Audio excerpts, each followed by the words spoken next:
My name is Nathan Mott from We Teach League, and this is my Challenger versus Emerald series. Today's guest is Daynean. He is one of the best Aphelios players on the EU West server. In this video, we're going to cover the different weapon combos, how to lane with Aphelios, your mindset in terms of closing out the game, and of course, we're going to cover the runes, item builds, all that. So let's get straight into the details. Okay, Daynean, let's start off with your build with Aphelios. What you think is the best in the current patch, the meta. I was looking through your OPGG here. Look at your first item. We've got this game, IE Rush. We've got this game, Yontal. We've got this game, Collector. So what's going on here? Do you have a sort of cookie cutter, or is it all just based on your first item, based on what the comps are? Yeah, there's a lot going on here. The first item for Aphelios depends a lot on generally how the first couple of minutes of the laning phase go, because what you build as a first item is very dependent on the money you have on your first base, and also taking into account what the enemy team comp looks like for the most part, and whether or not you're winning in the first couple of minutes or not. So there's a lot of factors going into how your build is shaping up in the first couple of minutes already. Ideally, of course, you want to aim for that BF sword base, that 1300 gold base on your first base, because it because it enables you to go either for an IE rush or Yuntal. I would say right now Yuntal is pretty much his most standard build, which is what I aim to go for in most games, because it just scales better than Collector. Collector as a whole falls off very fast, but sometimes you're forced to go Collector early on if you cannot get that 1300 gold base.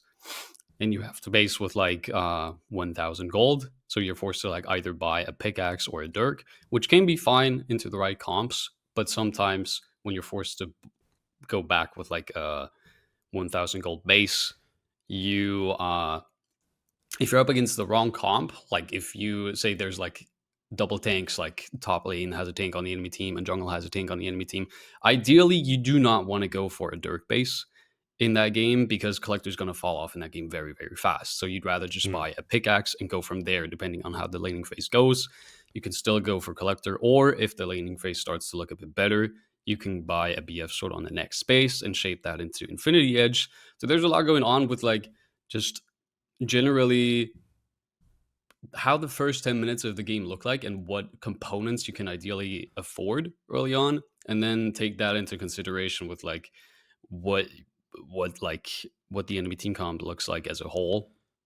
Yeah, it's so solo queue is just very chaotic, right? So I guess this is going to be changing. Yes. This is basically what I'm getting at. It's just this game's just this game's pickaxe. But basically what you're saying here is that ideally the best case scenario with Aphelios is BF sword. That's what your best case scenario is into Yontal, I see. And then the other scenarios are obviously the 1,000 gold, or for the dirk, or the pickaxe, but you will also consider the enemy team comp. So this game here, you're not against many tanky champions here, so Collector's sort of fine. Is that right? The enemy team looks really, really squishy overall. So I was forced to buy a pickaxe on my first base because we were back with 1,000 gold at that point. So I can't really afford the BF sword, which would maybe enable me to go for the IE rush. That wasn't possible this game. And then the next couple of minutes, the bases were also kind of wonky there with the 5 minutes tier 2 boots, double longsword after that. So IE rush, not really possible in that game, but Collector is still very, very fine into a team like that because of how the overall comp looks. They're not really tanky. We're snowballing kind of okay. Collector is perfectly fine here. So what is your view on Berserker Greaves? When are you always looking to... So some games you're going to buy it before you complete your first item, and some games it's after your first item. Do you have a preference, or again, it's just we just got to get specific? I usually delay them about as much as possible. It also kind of depends on what their bot side looks like into a comp with heavy engage and just generally picks that Aphelios is not that good into, and comps you have to play rather safe early on against. You might want to go for earlier tier 2 boots, but generally I'd say you don't really want to upgrade your boots until after your first item at least, because the first item spikes are just usually way more powerful than tier 2 boots early on. But it just depends also on what your bases look like. Sometimes you're forced to buy them a bit early on because you can't really afford anything else, or you just go with the double dagger and then just save it for the rest of your item. But generally, not a rush item for a Vel, definitely not. Okay, yeah. So talking through this game here, so this game with your thought process you've just explained there, Hmm. you went pickaxe, you couldn't get a BF sword based on this early lane phase, but Yep. because you're against a Ornn here, you're not valuing Hmm. collector at all. So we're going IE into Yuntal, into Lord Doms, into the Bloodthirster. Is that Exactly. the correct thought process? Yeah, I was forced with the pickaxe base. From there on out, I could have like just bought a longsword on the base after that, probably, but that would pretty much lock me into like the collector build path, which is not something I wanted in that game. So I went for the tier 2 boots early on and hoping for like a BF sword base after that, which did happen. And then we were able to go for the IE rush. I can still build Untal after that. It's just that Infinity Edge is a better first item spike when you can get it early on, and then if the enemy team looks like rather tanky with a big front line, you can still sometimes go Untal after that.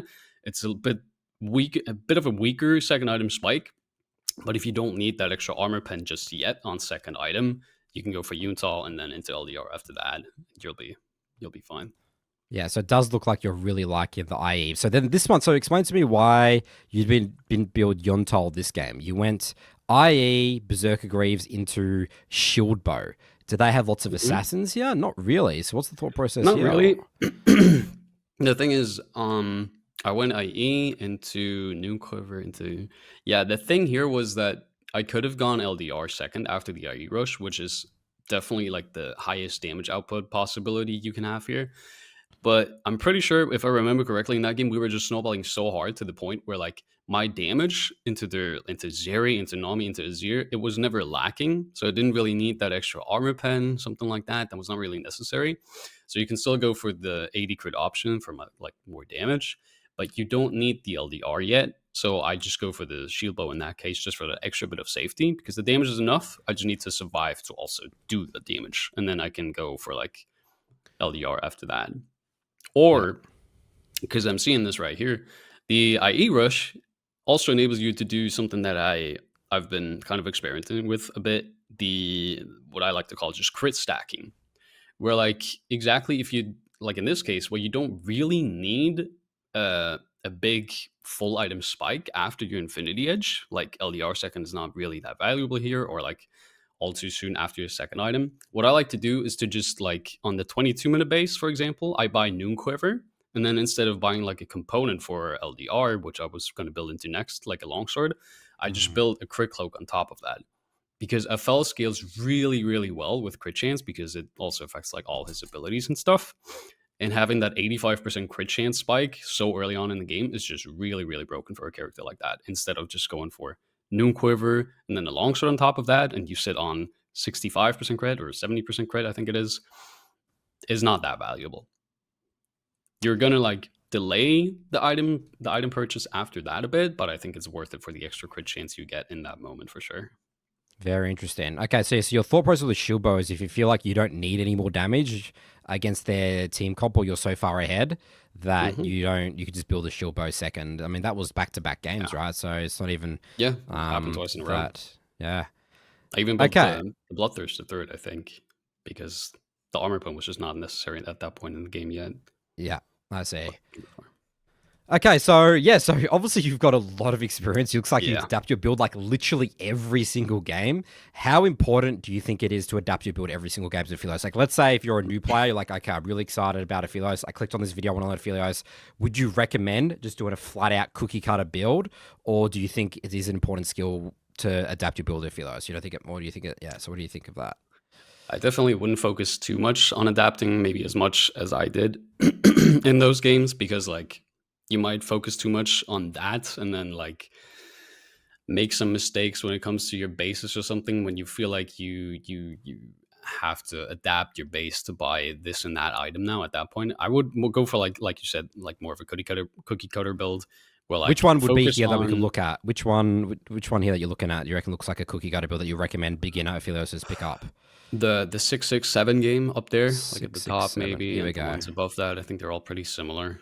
Well, like yeah, that it's like one of the most ideal classical build parts where like you go BF sword into boots on your first base if you have a good early game, and then on your next base if you can afford it, just go Yuntal.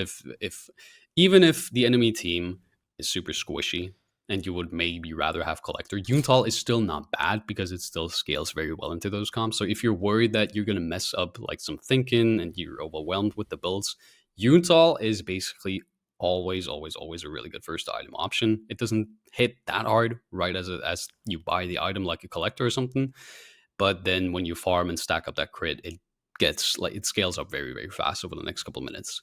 And then after that, you just build into Infinity Edge, or if you're not that far ahead, you can go LDR or Mortal Reminder second, which is perfectly fine, into like super heavy frontline when you feel like you're losing. Especially, I recommend going for LDR or Mortal Reminder first, and then building into Infinity Edge third, and then a Zeal item fourth, or a BT after that, or a Shield Bow. Fourth item is very adaptable again, depending on what you need. Yeah, so this one here. So would you recommend collector at all for? You didn't mention that at all, or you think it should just be the Yuntal into IE? Would you recommend collector? It's okay, definitely. If you're like snowballing and if the enemy team has a very squishy comp, you can risk it. You can go for collector. It's a very good first time spike that enables you to snowball more than Yuntal for sure. But it also falls off a bit more. So if you struggle with mid game, and like if you tend to throw your lead in mid game, if that's something you realize, then collector obviously doesn't scale as well as Yuntal, and you can kind of mess yourself up with it. But overall, collector on FL just works really well with how it interacts with his stat leveling as well, because he just gets lethality from levels, of course, which makes it a good first item option for FL if you put some early points into lethality. So it's not that bad. But if you're starting out with a FL, I'd recommend sticking mainly to Yuntal for your BF sword base. And if you can't get it, then go for like a pickaxe or a dirk base, and go for collector or Infinity Edge if you have the pickaxe, and then the money for Infinity Edge. Awesome, makes sense. Okay, well, let's look at now LoLalytics. I want to get your thoughts here on and see what the general community is building. So this is Emerald Plus worldwide. And interestingly, yeah, so most players, as we see here, pick rate 58% are going the collector. So does this surprise you, or does this make sense? I think collector does not surprise me. It's a very iconic first item for FL. It's always been around for him. It doesn't surprise me. And most people just go look at the site probably and see, hey, collector's still the rush, and they just build it no matter what, without like really putting that much thought into it, because it's just easier. It's more comfortable, of course. But I don't think it's always his best first item option, of course. The win rate is pretty much similar to Yuntal. Infinity Edge, of course, is way better, because if you can afford it early on, you will most likely win harder with it, which is why the win rate is also so much higher with Infinity Edge. But collector, first item rush, most popular, does not surprise me. It's okay, but not always the greatest option. Yeah, so no one Daynean's building IE, dude. Like, I think we saw so many games where you're doing IE first. You again just think that's just because of your experience with Aphelios, or because you're getting so far ahead in the early game compared to maybe other Aphelios players? Why do you think that is? I think maybe a bit of a mix of both, where like you have to know that it's a really good first item spike for FL, of course. You have to win early on a lot. You have to get the pickaxe and the BF sword both early on, which is just really expensive. And it's also, you have to know about it, I guess, is the biggest explanation here. That's the Daynean secret technology there, the IE first rush. Can you explain to me Youmu's? What's going? I saw sometimes in your build. So obviously that's a choice between collector and Youmu's. What's the idea of Youmu's? I don't think I've ever seen it feels with Youmu's, and that it sounds not threatening at all. Like, I'm still going to kill this guy.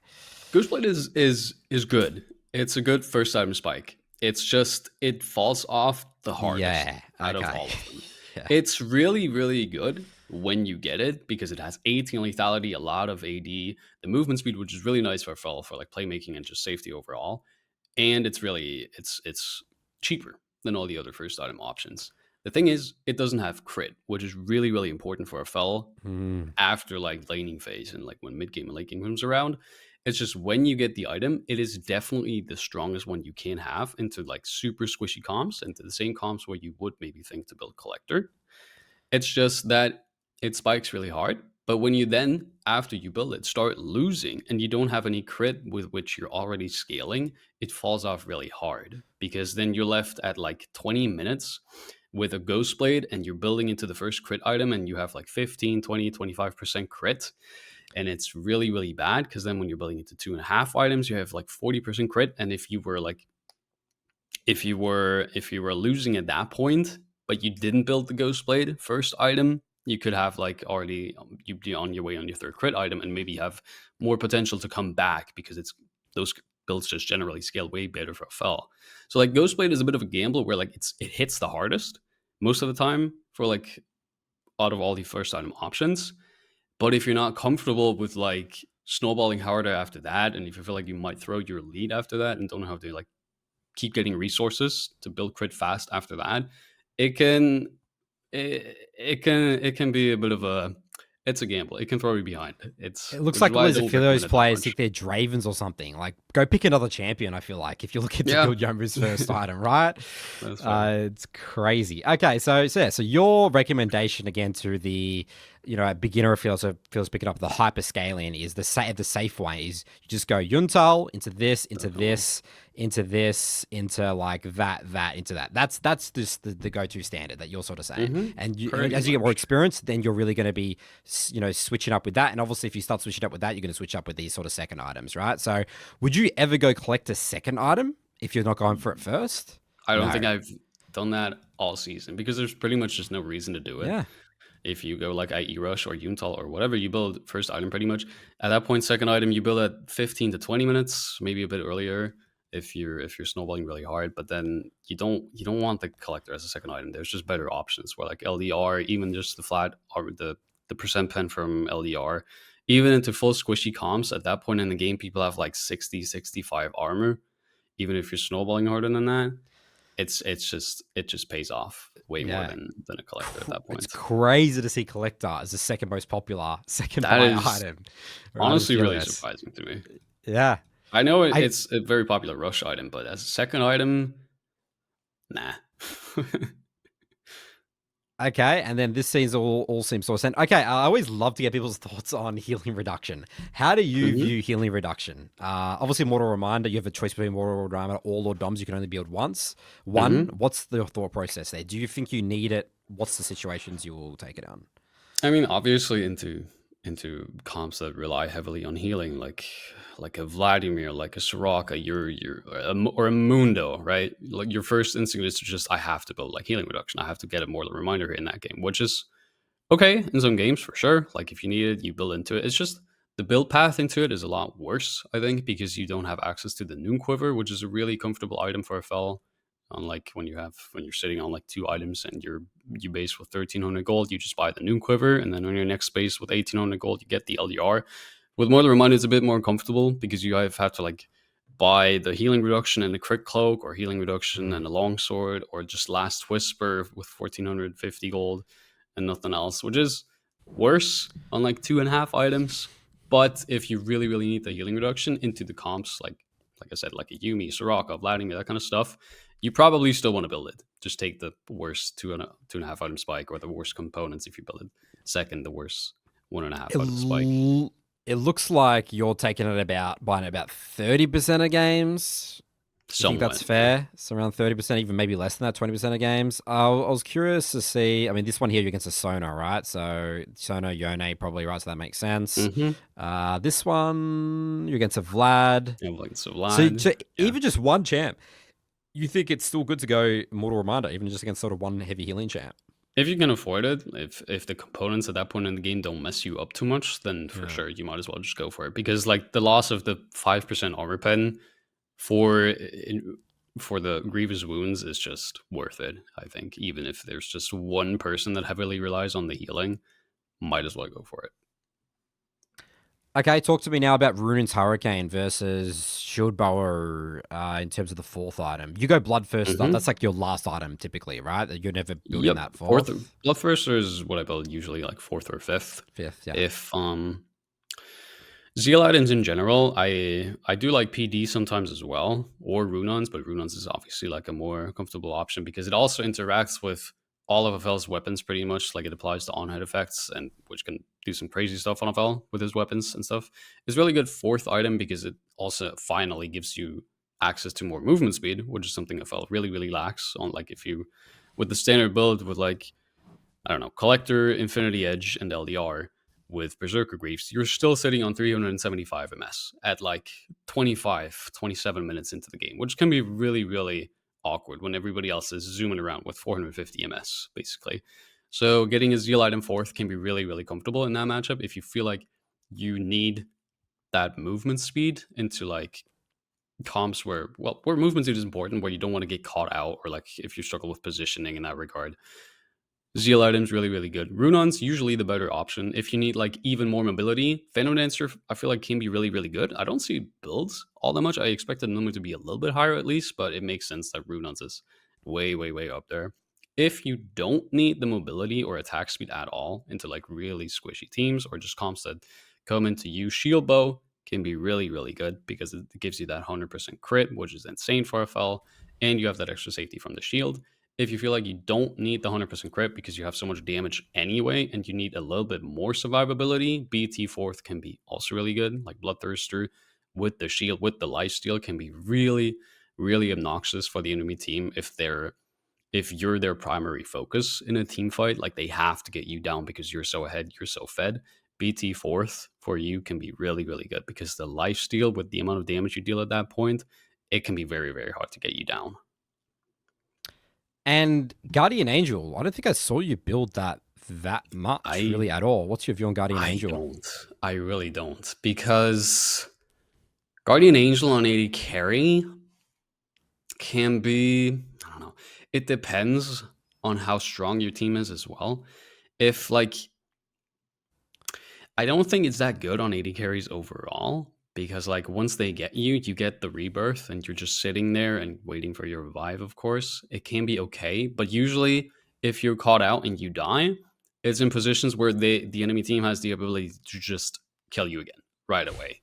Unless your team has your back in a team fight, it can be good. But generally, I just feel like going for 100% crit with crit items and then a Bloodthirster or Mercurial Scimitar is also an option as a fifth item for like the lifesteal, is better for like safety and sustain than Guardian Angel overall. And also more damage on top of the survivability. Okay. Any other honorable mentions for items? Anything else? Anything else that your Twitch chat always asks you about? Daynean, can I build this on Aphelios? Like, what do people ask about, or is it pretty self-explanatory? Some people ask about Kraken from time to time, but Kraken, unfortunately, ever since they took the crit away from it, has just kind of been a dead item for a fell, because it doesn't provide that first time spike like Ghostblade does, for example. So you can't really slot it in there, which would be like pretty much the only option. After that, it's just way better to go for crit item options.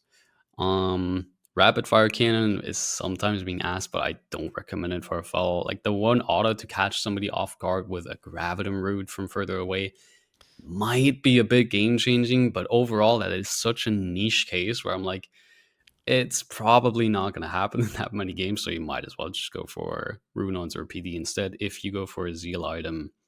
Apart from that, I'm pretty sure we've covered like everything that people ask about. Maw of Malmortius into like heavy AP teams you can do instead of BT, but I don't build it that often either. Like you would have to face a lot of magic damage for that to be worth it over Bloodthirster. Yeah, I don't think I saw a single game. Yeah, been a minute. Okay, now runes. What do Aphelios players need about runes? We go press the attack every single game. Why is press the attack the best? Pretty much. I go PTA pretty much 95-97% of games because it works super well with his kit. It's super easy to proc with some weapon combinations. It's super fast. He doesn't need lethal tempo because he actually doesn't stack it up that fast. It's not that good because he's not a traditional auto attacker in a sense, like a Kaisa, like a Sivir, like a Tristana or something that just has like a lot of damage behind just normal auto attacks. A full auto attacks a lot, but it also, people say he's a caster. I don't necessarily really agree with that, but he does play a lot around his abilities more so than just auto attacking. Auto-attacks, yeah. So PTA is just definitely the better options. In some games, Conqueror is also okay into like really, really beefy frontline and stuff where fights are really extended. But generally, if I always like to say, like, if you have to think about whether or not Conqueror is good instead of PTA and you're unsure, just go with PTA because PTA always has value, always is good in lane, in team fights, anywhere. It's definitely the best rune for a fall, the best keystone.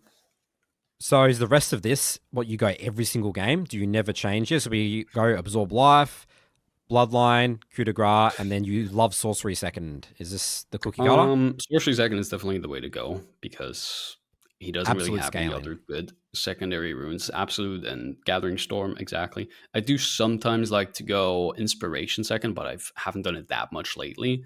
With Free Boots and Cosmic Insight or Mm. the Biscuits into like very comfortable matchups where you feel like you might be able to snowball them, or like if the lane's relatively neutral, then free boots can be really, really good because you don't have to spend the 300 gold for the boots. You get more movement speed from them, and you just get them for free and very, very early on if you get the kills and stuff.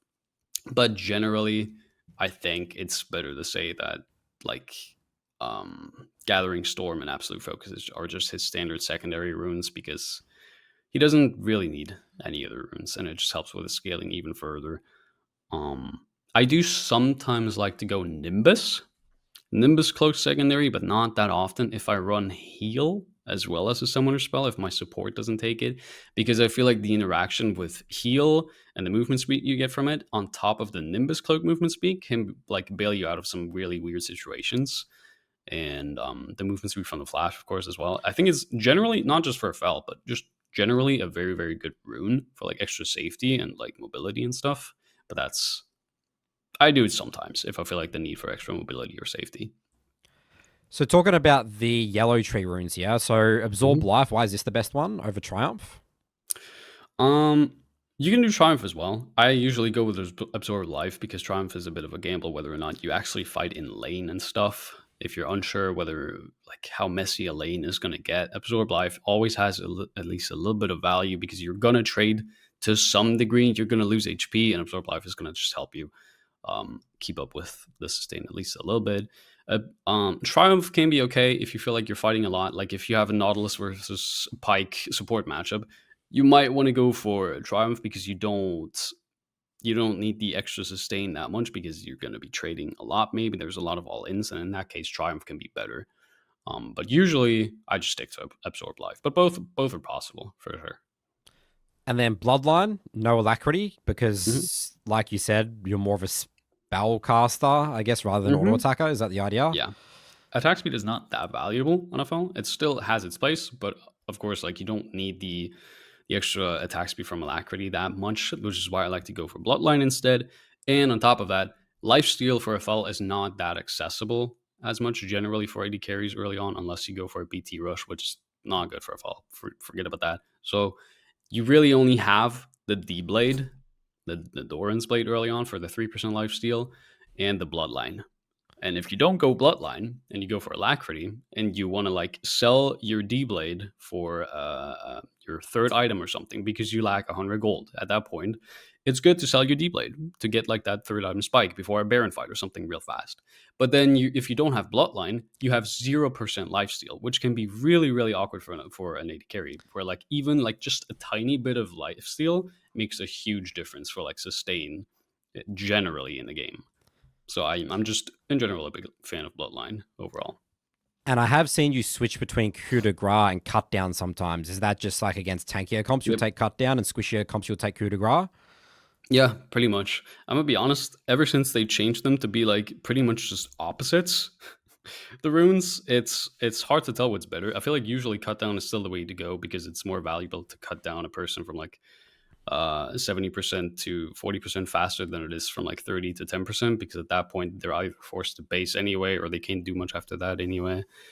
And like Coup de Grace I take when I feel like they're really squishy, and if my support engages, they already do more damage while they're still healthy, and then I come into the trade when they're already a bit lower HP. But that is such a min max type of thing where like you can do both. I usually go with cut down because it seems better. It seems better into the front line that you're going to be hitting to just get them low fast.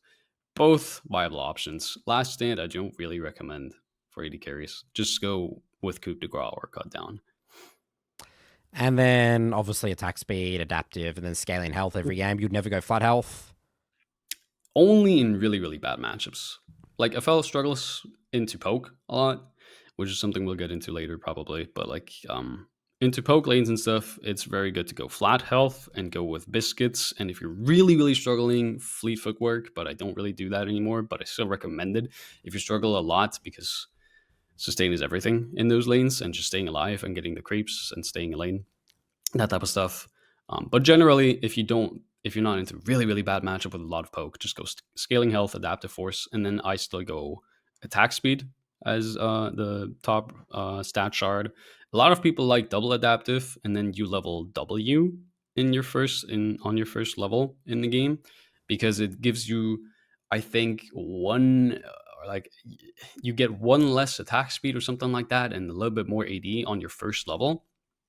Like mathematically it's good, but I don't like doing it that much, because if you don't need points in your W in your attack speed early on, you lose that one level of points in the stats that you actually need. Like if you're going for 3 points Q and then an E max because you want to rush a lot of lethality, you delay that by a level, the lethality, which doesn't sound like much. It doesn't sound like much, which it isn't, but it's still like, it's a min max kind of thing where like if you're gonna pick your runes to the point where you have like a little bit more AD and 1% less attack speed, get that trade off there for level 1, you might. I'm not usually that type of guy. I just go with the attack speed, and then in game I adapt to what is happening, whether or not I want the points in Q early, in W early, in E early, and go from there. Okay, last thing is skill order. Should we even talk about skill order here? Like, or what would you mention here for this? Or do you think it's just going to be even game to game? My skill order can be messy. Crazy, yeah. Yeah, skill order can be messy. If you're starting out with a FL, I recommend the standard right now is pretty much you level like AD early on, because AD is AD. AD is good. You put like 3 to 4 points into Q. After that, you put some into E, because lethality early on can help you with fights. It can help in the squishies. It can help snowball early on. And the more I always say, like, the more you snowball, the more you're winning early on, the more valuable points in E early become. But if you don't get that early snowball, or if you're into a really beefy comp where you would rather have a lot of attack speed in mid game, points in your lethality become a lot less valuable, of course, because they're tankier, right? So you'd rather have more attack speed for like that consistent DPS. So there's no strict level up order. I usually just recommend some points into Q early, some points into E early, and then you go from there and determine whether or not what stats seem more appropriate to have in mid and late game early on, like in like at like level 13, 14, 15.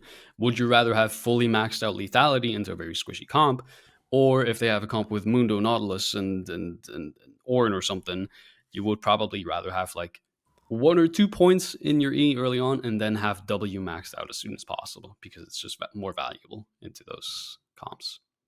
Okay, that makes sense. All right, let's jump into the practice tool now, Daynean, and let's have a crack at explaining, I guess, how Aphelios works. Very unique champion in the sense of, his abilities.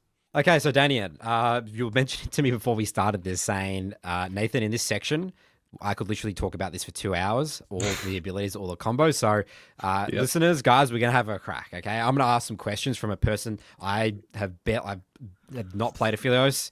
I sort of have an idea of how it works, so I'm going to sort of be asking it for a new question, but I also want to give some questions as well to the more experienced people as well. So, firstly, I want to ask you here, Daynean, before we jump into anything in terms of Aphelios abilities, is there any crucial like game settings you need to pilot this champion, you think? Interesting. I've never had that question before. Game settings, not really. I don't think so. Attack move generally can help a lot, but that goes for pretty much every AD carry. AD, so yeah. You want to make sure that you have attack move bound to some kind of button that you're comfortable with, and just practice playing with attack move if you're not doing that already. But apart from that, I don't think you need any particular settings or stuff to pull off stuff that people in Challenger do with Aphelios. Okay, cool. Okay, so let's start off with the most basics here. So You have 5 guns. So if you actually hover over your the little tooltip Hmm. that tells you what the guns do. So let's just sort of walk through here. So we've got a red Sure. gun, a green gun, a purple gun, a blue gun, and then white gun. And that's how they're referred to in the community, right? That's how you sort of talk Yep. about them. So do you want to go over each of these guns? So as people see here, the Lunari weapon order thing.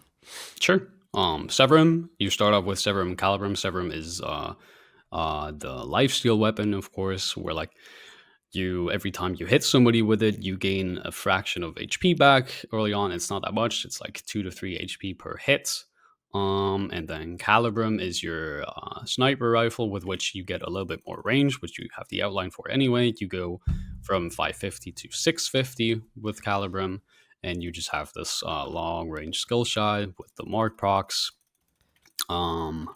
And then after that, you get Gravitum, which is basically like Ash auto attacks, where like every time you hit somebody with it, you slow.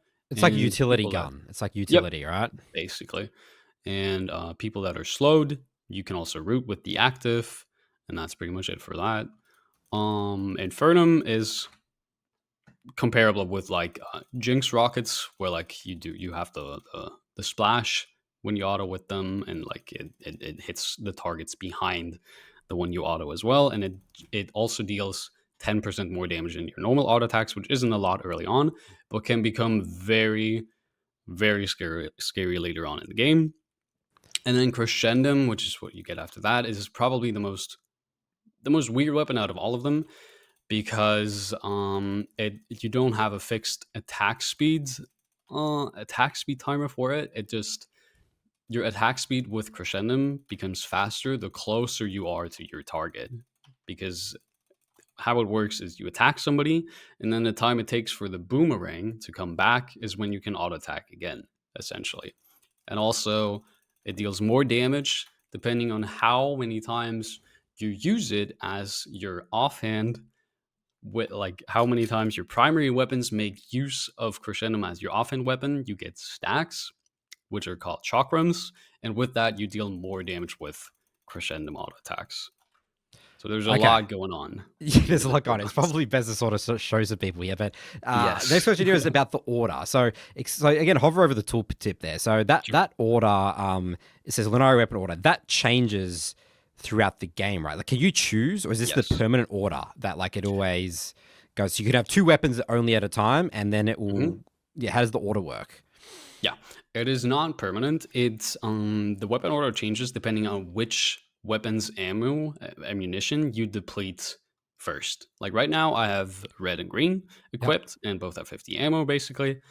And the ammo And is if that that, thing under your bar, right? So yes, you look at, so exactly. you actually look at your character. You pay attention to your ammo a lot, right? So that red bar. Do you want to start showing the ammo like getting used Mhm. here, so we can You start can look cycling at through some weapons? the red bar. You can look at the ammo, or at the UI, you have the exact number if you need to know like for I sure how see. much you have. Where do you look?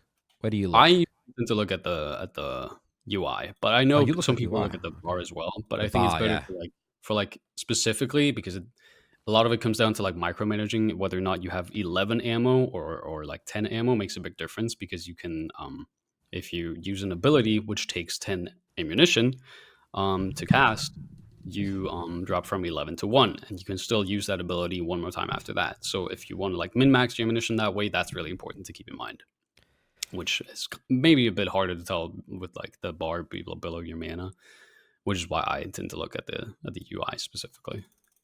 Okay, so now my next understanding of the way Aphelios works, it's all about combinations of weapons. Is that correct? Hmm.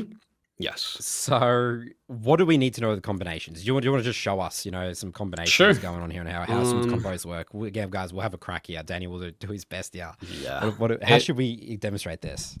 Um it's a bit tricky in practice still, because it takes a while to cycle through So it's the, everything. the But guns, yeah. generally, what most people do early on, the generally standard rotation you want to have is like early on in the first couple of levels, you have red green, and you get rid of red first, because that will enable us later to like get the red white interaction, which is like one of the most important combos with Aphelios. Um, So when you say get then rid just of red, use it a yeah, lot so you can cycle through it quickly. So you want to get exactly. rid You of want to red get rid of that ASAP. ammunition first. You Yes. don't Okay. like not in practice. It's a bit different. Like usually The ammunition tends to like be a lot closer to each other. Like I'm not using all of red and then I'm using all of green. You tend to use both, but right now I'm just trying to get like the rotation in order just to demonstrate what it usually looks like. For like the standard rotation, which is what most people use, I tend to use something a little bit different, but it's very easy to swap to that rotation, so that's not a big deal. And now, like after that, what I did is what I got rid of red, then I got rid of green, then after that I get rid of purple, and then blue, and then you're essentially left with the rotation that most people use, the standard rotation that you have access to the most important combos essentially, which is red, white, green, purple, and blue. And Okay, that so is that.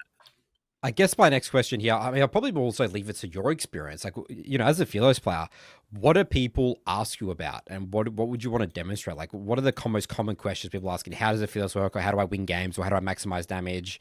Mm-hmm. What are the most common questions you get in your Twitch chat? Yeah. I mean, a lot of people ask about like what's the most powerful combo. That's like, Yes. Okay. that's the question for a fellow. What combo do I want in which situations? What combo is best in against what comp and in what type of situations? Generally, red white is probably the one most people know about because there's this thing with like red white. You don't fight. There's always You a don't saying, fight yes, NFL red, with red white, don't white. fight. Exactly right. And Yes, there's a that's the only reason thing for I know. that. Because like I said before, crescendum works with like when you use your primary weapon and you have crescendum as your offhand weapon and you use that ability, which is Severum Q here, is this onslaught, right? You hit a target that is closest to you that prioritizes champions. You hit it a couple times and you have movement speed and it deals a lot of damage. And then you get those stacks, which are called chakrams, which make your crescendum do a lot more damage for that bit of time. So now this is like a standard crescendo auto attack without stacks. The thing that makes red white so dangerous is that you can stack up those chakrams really, really fast. I have 5 chakrams after that, and those auto attacks deal a lot more damage with those stacks. Like it ramps up pretty fast from like one stack is 10% more damage, another one is 8 on top of that, then 6 on top of that, and then 4 on top of that. I don't know the math exactly, but it ramps up pretty fast. And then the auto attacks suddenly deal 30% more damage. And if you can get close to target as well, your attack speed is also a lot higher than with other weapons. Like this, your auto attacks deal a lot more damage, and you have this much attack speed when you're up close to target. It's very, very deadly.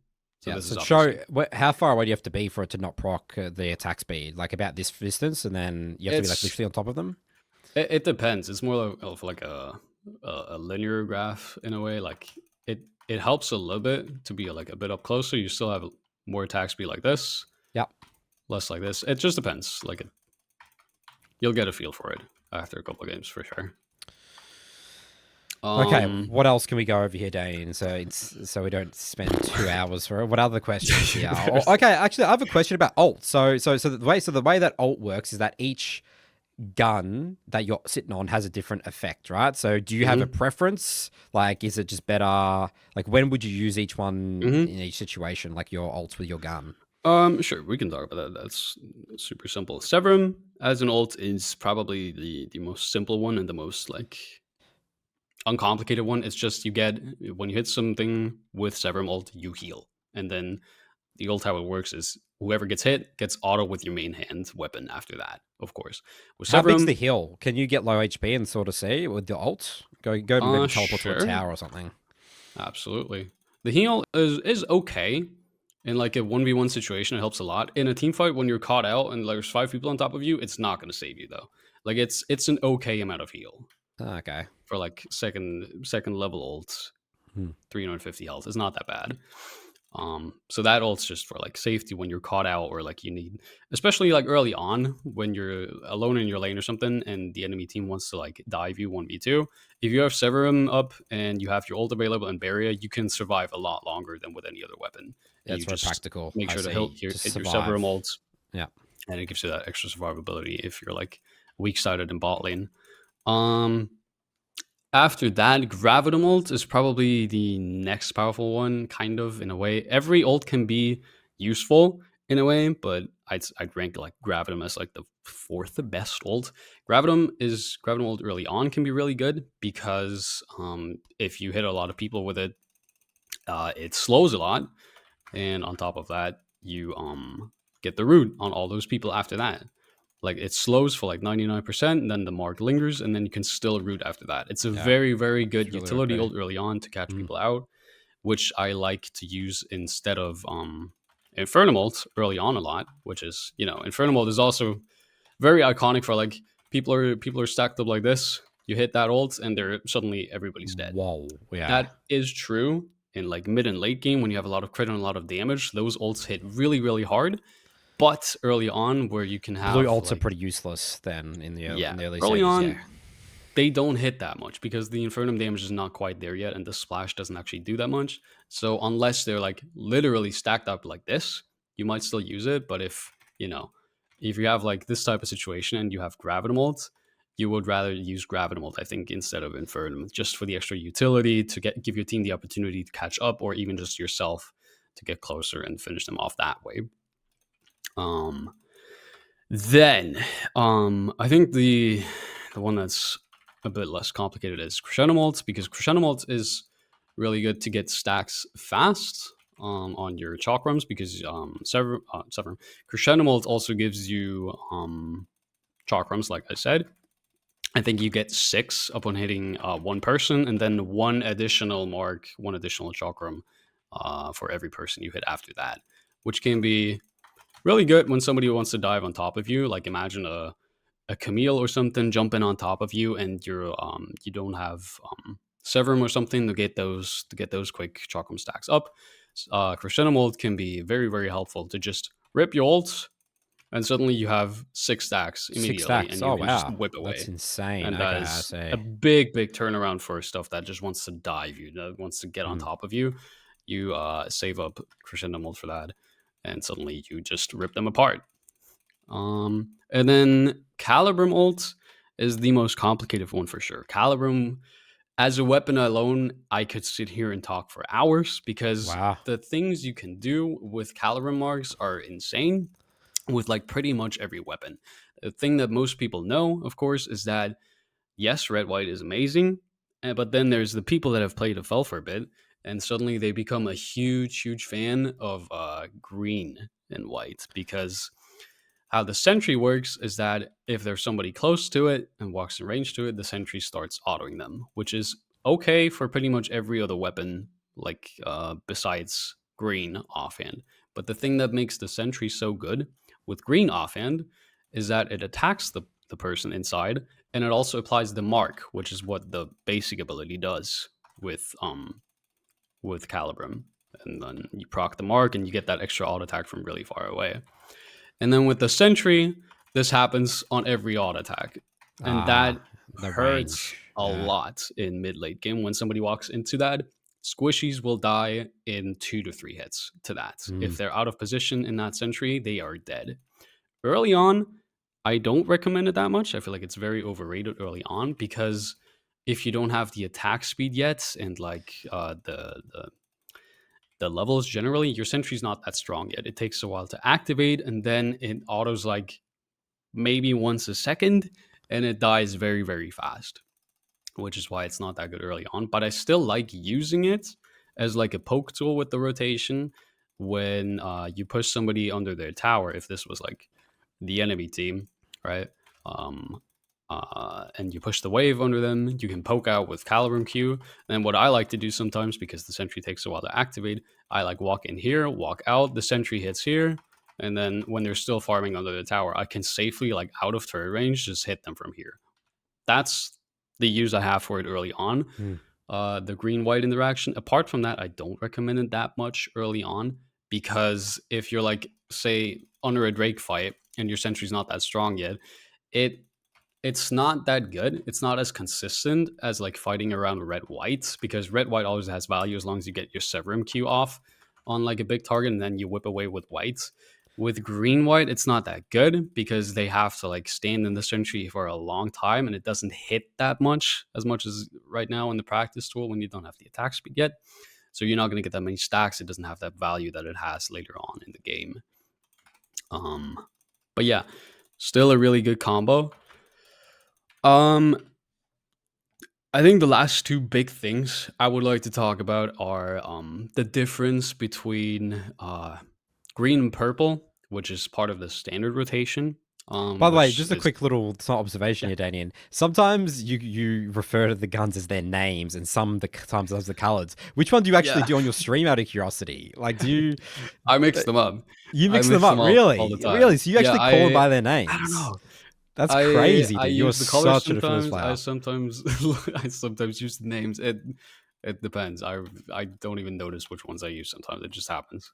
Does your Twitch chat call But you yeah. out, saying can you just refer them to them as their as their colors, or do you find the community actually knows? As Aphelios players know them all off by heart. I don't know. It's such a subconscious thing for me. Yeah. I don't even know. Okay, that's funny. Anyway, go on. You're saying two more major things you Yes. say when we want to cover here. Right. So we're not.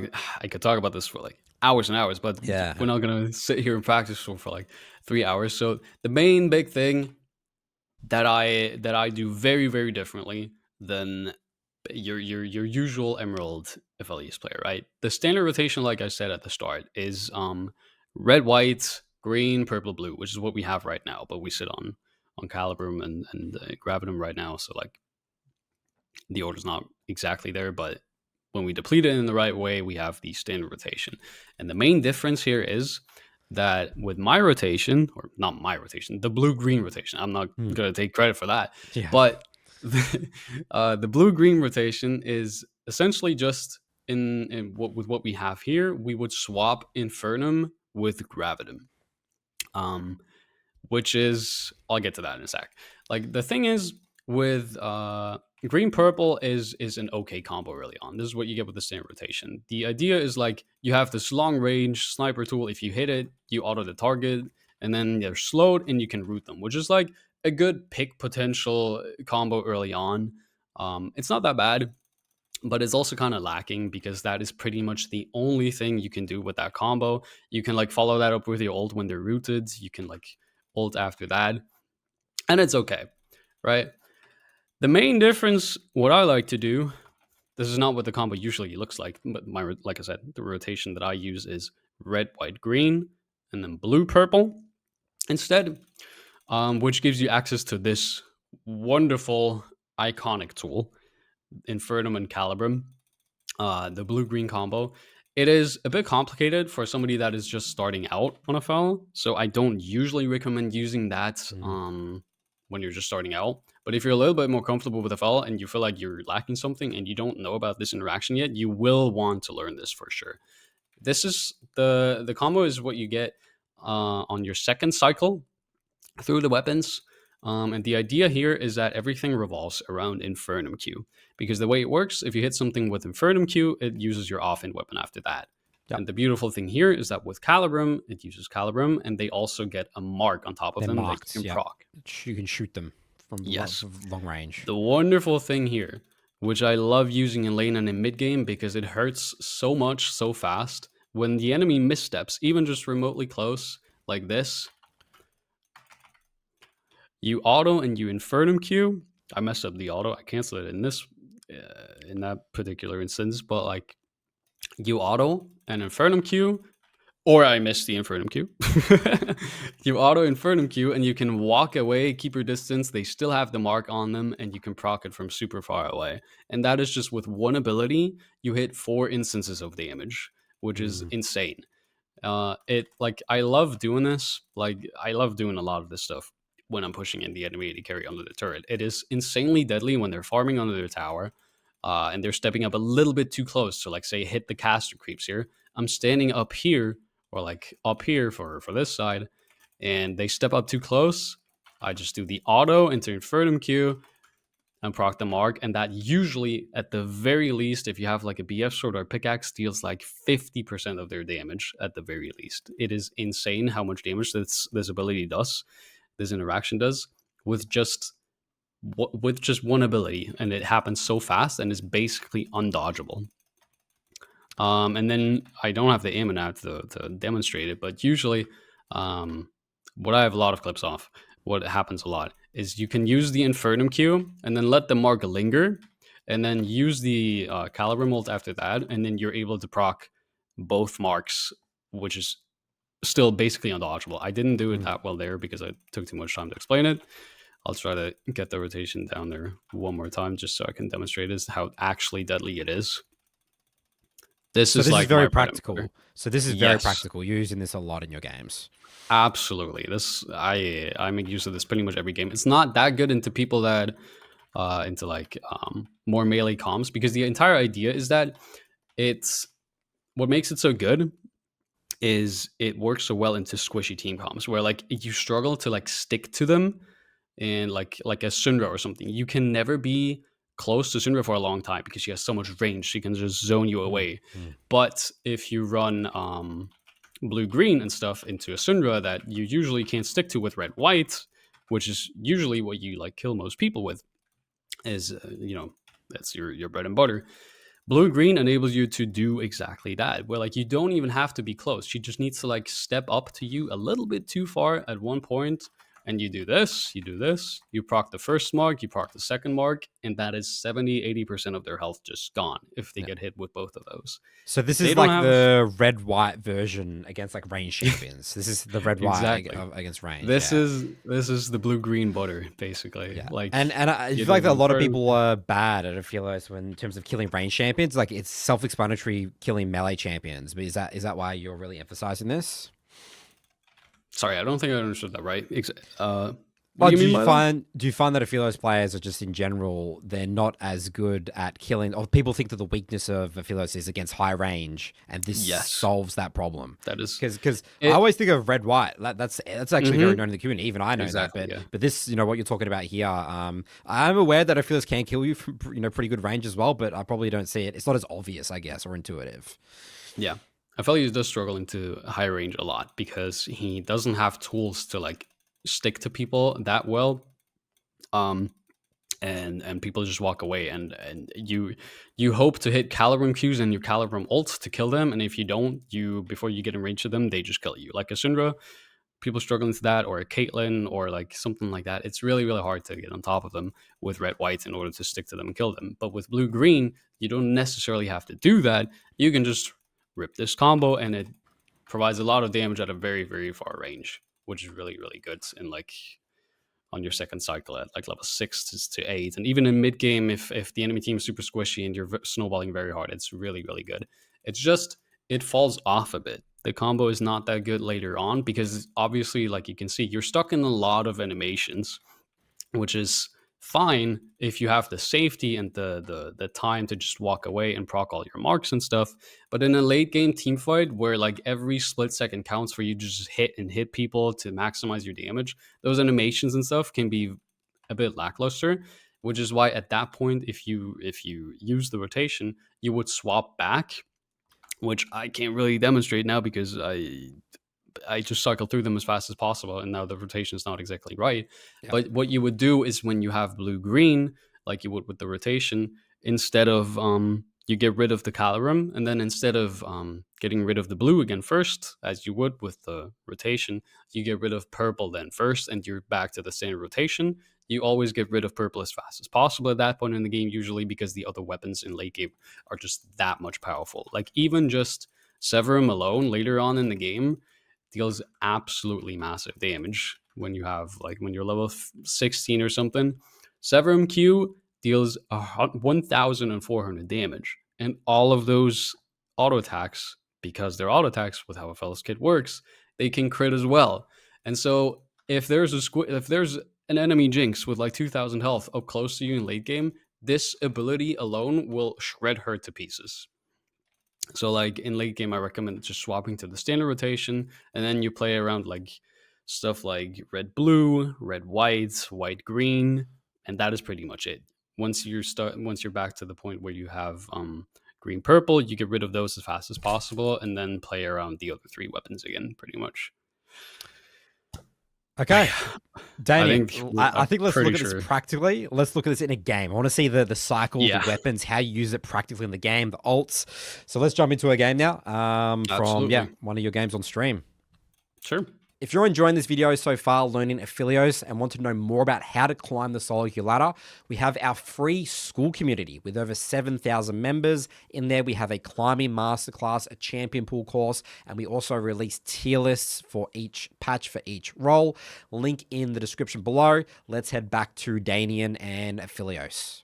Okay, so Daynean, before we get talking about this game here that you absolutely pop off in, let's I have some just general Aphelios questions for you. Firstly, how hard is Aphelios? Is he the hardest champion in the game from your perspective, or you think it might just be more exclusive to the ADC role? How do people, come to the chats? Like, should I learn Aphelios? How hard is this champion? He is hard. He is not the hardest champion in the game by any means. It still depends on what you struggle with. If you struggle with intense mechanics, he's not super mechanically demanding. The thing that's hardest about him is being able to manage your guns correctly and having the right guns for the right situations at the right in the right situations. While still being able to focus on your fundamentals for where you have to be on the map and not getting caught out and that kind of stuff. It's more difficult for a new player to focus on Aphelios kits and not messing things up there than if you were playing an Ashe or something. There's not much you can mess up with while playing Ashe while still being able to focus on your fundamentals. So he is hard in that sense, but then mechanically, you just have to know how to pull off a combo in what situations, but pulling them off actually in game is not super mechanically intensive in that regard. You just have to know how to do it. So how would you describe in one or two sentences, what is Aphelios's champ identity? How do you win games and climb solo queue with this champion? He is, in my opinion, by far the hardest scaling AD carry. If you like that late game fantasy, full crit, and just one-shotting entire teams and dealing 2,000 damage auto attacks, that is Aphelios in late game, essentially. A full build Aphelios can carry almost pretty much every game if you can get there reliably. But that's the hard part. Getting there in some games can be a bit rough into bad matchups, but that is what he's made for, essentially. He is just a monster in late game, essentially. Even more so than stuff like Jinx or Tristana or Twitch, which people usually regard as these late game hyper carries, or a Vayne. Aphel just hits that bit even harder. He is just that guy. And what are the common misconceptions you think the community has about Aphelios? Or do you think everyone's got the same consensus? All right, just the AD carry that scales really well. What do you find, if there's anything, with misconceptions?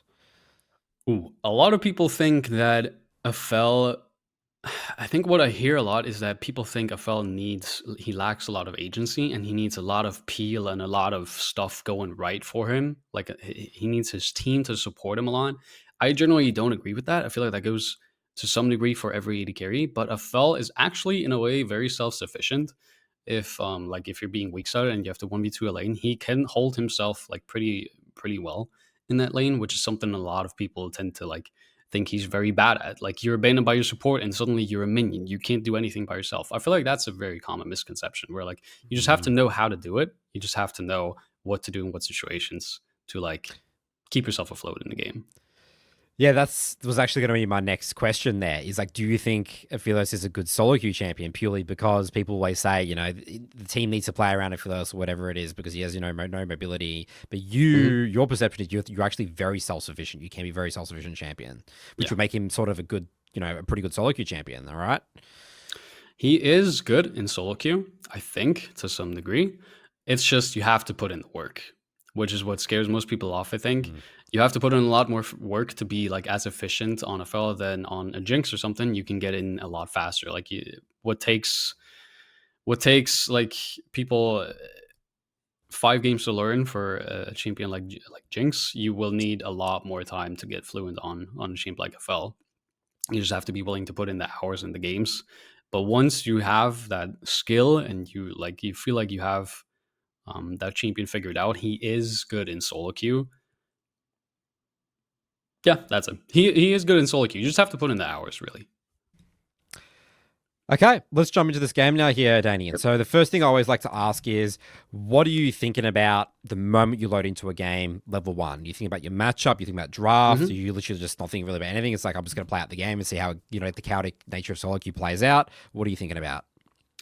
I load into the game, I buy my D-Blade with the pods, and I walk into Tribush or like in the middle of the river, pretty much, and just hold cover the jungle basically, which is mostly all you can do level 1. Invading with a Vel is not usually a thing unless your team makes up for the lack of your agency level 1, because a Vel is really bad level 1. He doesn't have an ability. He's basically just purely auto attacks level 1, which is pretty bad. But generally, you just cover your jungle and look for if somebody wants to invade your jungle. Generally, when you have that information, somebody invades your jungle, you just back off because there's not much you can do anyway. But just for that information, you sit in the try bush, and then when the lane starts, you walk the lane, and that's it. There's not really that much more to think about level 1 for a fall. Great, nice and simple. How Mm-hmm. much do you think about the support matchups? You've got a Karma here, and what are we laning against? We're against a A Leona, I lot. think. A lot. Support Okay, so what are you thinking support about here? dictates a lot, especially for FL early on, because in the first 1 to 3 levels, he's not that strong, of course.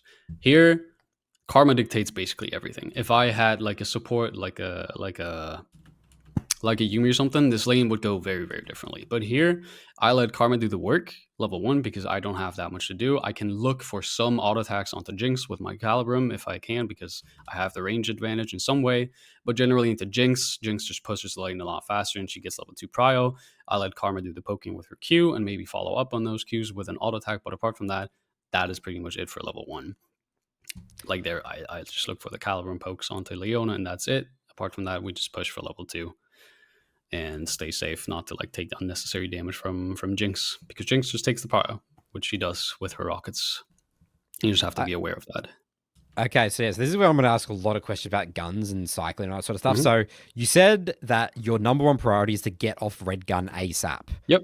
Is that correct? In the early game? You don't have to get rid of it ASAP, but definitely Okay. first. Absolutely. It still helps with some kind of sustain early on. The trading with it is okay. There's this combo you can do where you use your Calibrum auto into then Severum Q on a target and then back off fast. That's like the only short trade you have early on. Your all in is not good. You never want to all in early on with red green unless your support, like if you have a Pike versus Lulu and he lands a sick hook, then you can all in on that for sure.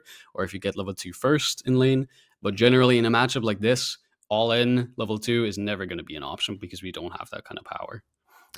And so ideally, you're hitting these minions with red gun, Mm-hmm. but obviously that's Yep. such short range, right? So you're going to try your best to get the red gun off, but because I'm seeing Yeah. here a lot of the time you're in green gun, just practically, I mean, you have to trade, right? You can't just Yeah. sit in red gun, right? So That's it's not going to basically be it. that rigid. Is that the idea? Yeah, you hit with Severum the creeps whenever you can because you want to get rid of that mainly, and you Yeah, use your Calibrum early to on trade mainly to trade like and an last auto hit. attack on the enemy to carry, or with your Q. But then you also have to be careful not to deplete that first, which is why mainly if you go for last hits on the minions, you want to use Severum first. Okay. So But this bar needs to basically be higher than the red bar. Is that the yep, idea? that's the Okay. idea. All right. Exactly.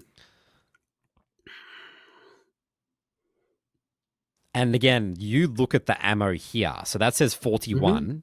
You don't look hmm at your bar, and then 39 is for the green one, right? So this is where your Yeah. attention is in the lane phase. Is that what you're looking at? hmm Yeah. Okay. This is what I mean with like the type of fundamentals for a FL you have to like get down to muscle memory and get comfortable with. You don't want to have to put too much focus in lane on like, oh god, I have to get rid of this gun first, and like I'm using too much ammo there. You have to like keep it at the back of your head, like in the Yeah. subconscious, but you don't want that to take up your entire focus in laning phase because then you're not going to be able to do anything else. Yeah. That's what takes practice. Okay. But yeah, the first levels here are pretty chill. It's just like comfortable trading as much as we can with Calibrum Q when we can, but still making sure that we get rid of red first as much as possible. And that is pretty much it for the first to 3 levels. Our Viego's doing some, no, our Poppy's doing some shady stuff here because we cannot get to that point before their bot lane does, so we can't really help with the trades there. But yeah, again, using that Severum ammo first, and that is pretty much it for the first couple levels. It's like I'm watching a little mini game here. I'm just like seeing this number go down to 0, and then Yeah, this is higher. exactly. It's like it's so fun to sort of like watch this Yeah. as At this point, I'm pretty I'm comfortable reviewing. Yeah, so we're because chilling, like I right? know I have one more Severum ability, and then it's gone, like we do here. The Leona is kind of griefing this a bit because she's just letting they want to be aggressive for the gank, Yeah, but she's yeah. taken a lot of free poke from my Calibrum auto attacks, and then I just use the Severum Q, and she just dies to it because she's so low already before she even engages. My flash was suboptimal, of course, but at that point, with how low the Viego is and how healthy we still are, we can just do whatever we want. And then the Jinx, of course, by herself with no barrier. She has cleanse, I'm pretty sure. And we can just die for it, no problem, because we just have that kind of damage with Infernum there at that point too. And your blue gun, this is where wave clears. This is your only rule. This is your best wave clear guns. This is perfect for you, right? Perfect Early on, situation. yes, absolutely. It's just the best gun to just shove that in. Yeah. You just auto the backline creeps once every creep, and then you use the Infernum Q, and then you just finish off the rest of the creeps. Leona here is just going for the hold on the wave, which is obviously bad for me. Like, she holds the wave, which means I will go for the freeze here on the next wave, and I will most likely miss that entire wave. But the thing is that I could like walk up to her and try and push her out back to her tower and stuff, but that would take a lot of my tempo away. Like, it would delay my base by a lot, and I would rather like what I'm seeing here is basically you can freeze the next wave, but in return, I get a really, really good first base. I get my BF sword, my boots, and my dagger. I miss part of the next wave for that, but when I come back, I'm like really, really strong. Yeah, it's just a trade-off, and yeah, it's just you're valuing the recall way better. Who cares about the freeze? That's just it is what it is. Exactly. And this is your best guy's burst, right? You got a BF sword, so you're probably looking to build IE first this game. Is that what you're doing? There's not. I can. I'm not sure if that's what I'm doing this game because it also depends on like how much money I have on my base after that. Like, if I was to say I have like I think for Unitol, I now need like 1,550 gold on my next base, and if I have that instead of the 2,150 that I need for Infinity Edge, I might as well just go for Unitol because it's an earlier first time spike. It's weaker, but I get it a lot faster, which is okay in a game like this where like they have a Garen, they have a Leona, they have some kind of front line, they have Viego. Unitol is perfectly fine in a game like this. Okay. Like, if you don't have access to Infinity Edge for sure fast, you don't need to build it. Unitol is perfectly fine. So obviously, you've got Karma support, which is very good at bullying melee champions. You're 3-0 right here. You have red-white. Does in general red-white suck in lane phase? It's not bad. It's just in this dynamic here particularly, where like we're already ahead and we can just zone the enemy team or the enemy bot lane from the wave. It doesn't have that much value because in order to deal the damage with red-white, you want to be close to people. You want them to be like in lane. You want to be close to them to get those chrysanthemum auto attacks off.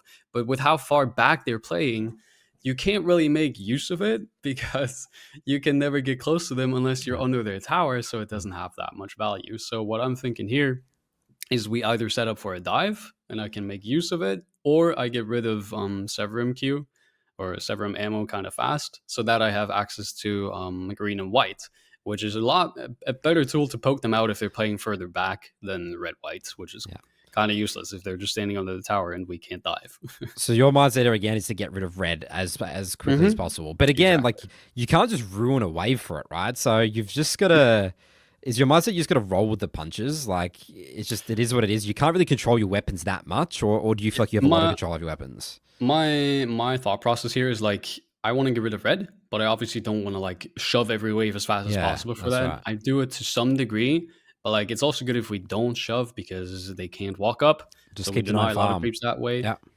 I get rid of it from time to time. I use my Severum Q as much as possible to get rid of it faster because it takes 10 ammo. But by no means mess up every wave just because you want to get rid of red as fast as possible. That's not necessary. It's also better to keep red-white in case Viego comes bot again here. That's true. Because I don't know where he is right now on the map, so keeping red-white is not the worst option here. It's just that if Viego ends up being topset or so in a minute, then I want to get rid of Severum after that, and I can just poke out that Jinx under her tower for sure. And if you want to hold a weapon, you don't want to be using the ability, because when you use your Q, that's what uses a lot of the ammo, right? So if you want to, if you're on the mindset of holding, you're just auto-attacking things. Is that correct? Exactly. You don't want to use it that much, and you don't want to use the abilities. You just You just hold the weapon. You don't use it. So you're using Q now because you're like, okay, I'm going to get out of red. I'm just going to use Q and I'm just shoving in this wave. The idea here is that I used a lot of Severum. It's almost gone. I used the ability just to get the stacks. And then we go into green-white. I missed the Q, which is horrible. We go into green-white with already 4 Chakram stacks on my Crescendum. And then we can start poking with that tool after that.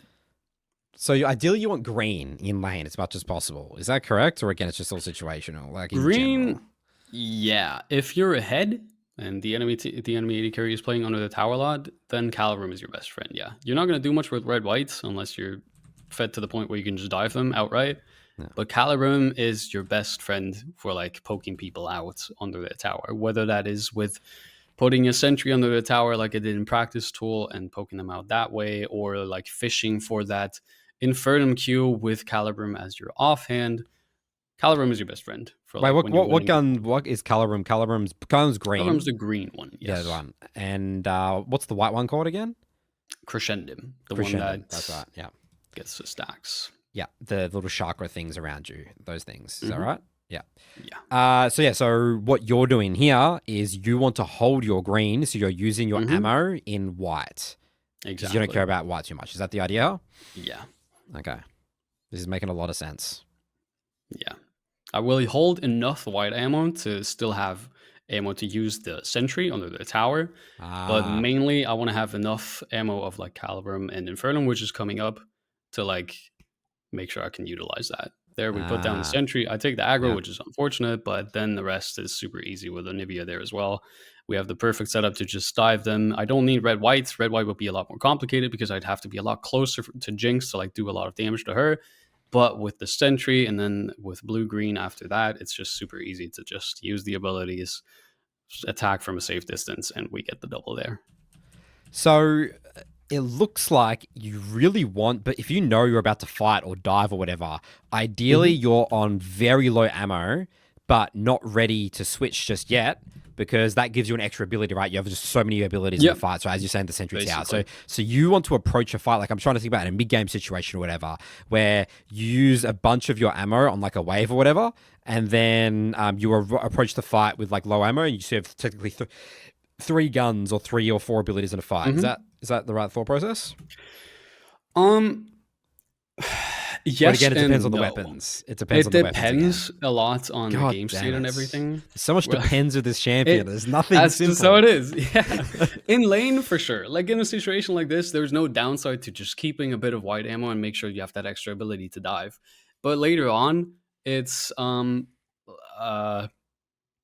mean, it depends. It depends so much because like a lot of people think that like the more you combo like different weapons, like you go for a 4-weapon combo, like you use sounds awesome. You so much damage. Get rid of that, and then you use your Infernum Q after that, and you get rid of those weapons, and then you're left with the other 2. It can be okay, but sometimes it makes you stuck. It just gets you stuck in so many animations and weapon swaps, which is a lot of downtime for a file, that it's generally not necessarily worth it than just if you were like approaching a team fight with red-whites and you have 50 ammo on both of those, you use it in Severum Q and you just rip away with whites, and that's it. That's sometimes a lot simpler and even more efficient than if you were to like swap between 4 weapons in that team fights and get messed up there. But yeah, we got back to base. I got the Yuntal there. And crit. You said you love crit. Crit's the best thing ever, right? Crit. Exactly. Crit cloak. Yeah. Didn't have the money to quite afford Infinity Edge, so Yuntal with crit is perfectly fine. That's a good first item spike.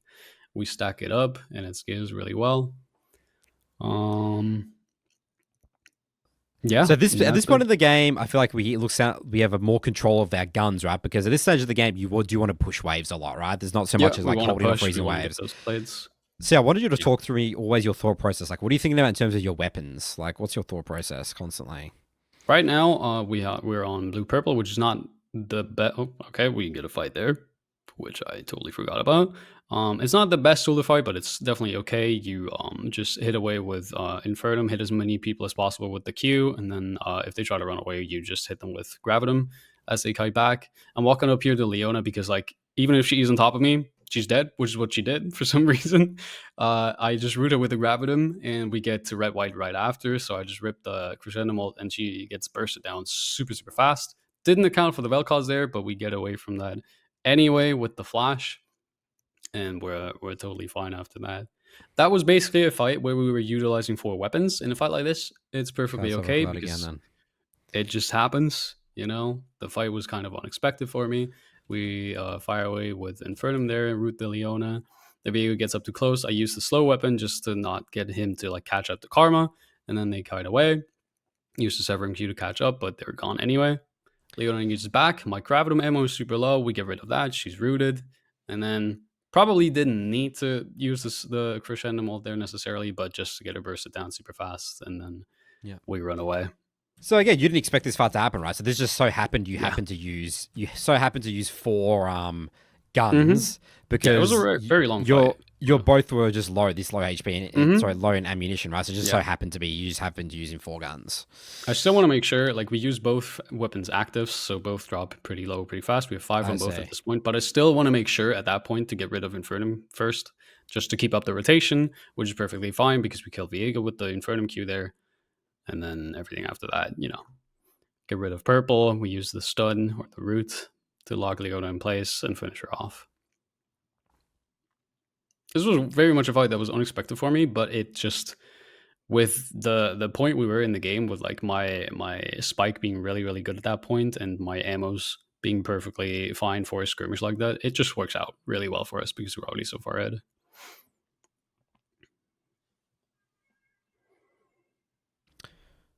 Guys, stay for the next wave. I assume you're going to recall after this. I wonder what you lifesteal with your red one here. Oh, you guys, you have red buff. It's a bit hard to see. Yeah, I have red buff, and I don't think the lifesteal is that important here because I'm pretty sure Jinx based, so I'm not looking for the sustain. I just want to get rid of the minions as fast as possible. Yeah. And that is it. We base. I'm probably going to get the BF sword here because we have that 1300 gold, which is the optimal base in most cases. Yep. Get the BF sword, get back to lane. At that point, I'm thinking like with red whites, if I'm alone in lane with Jinx, if she's by herself, I can just, if she makes a misstep, run her down with Severum Q because it gives you a lot of movement speed. And if she's like too close to me, I just run her down with that and auto her down with Crescendum. I don't think it happens in this game. And I'm getting pretty low on Severum ammo at that point. So I'm thinking maybe on this wave or the next, we just use Severum Q on the wave and try to poke out with white and green. Or we keep the Severum to just hit the tower here because Severum with... This is better at hitting towers. Really good this is for hitting towers. Getting rid of the tower. Yeah. I'm getting my ammo down to like 10.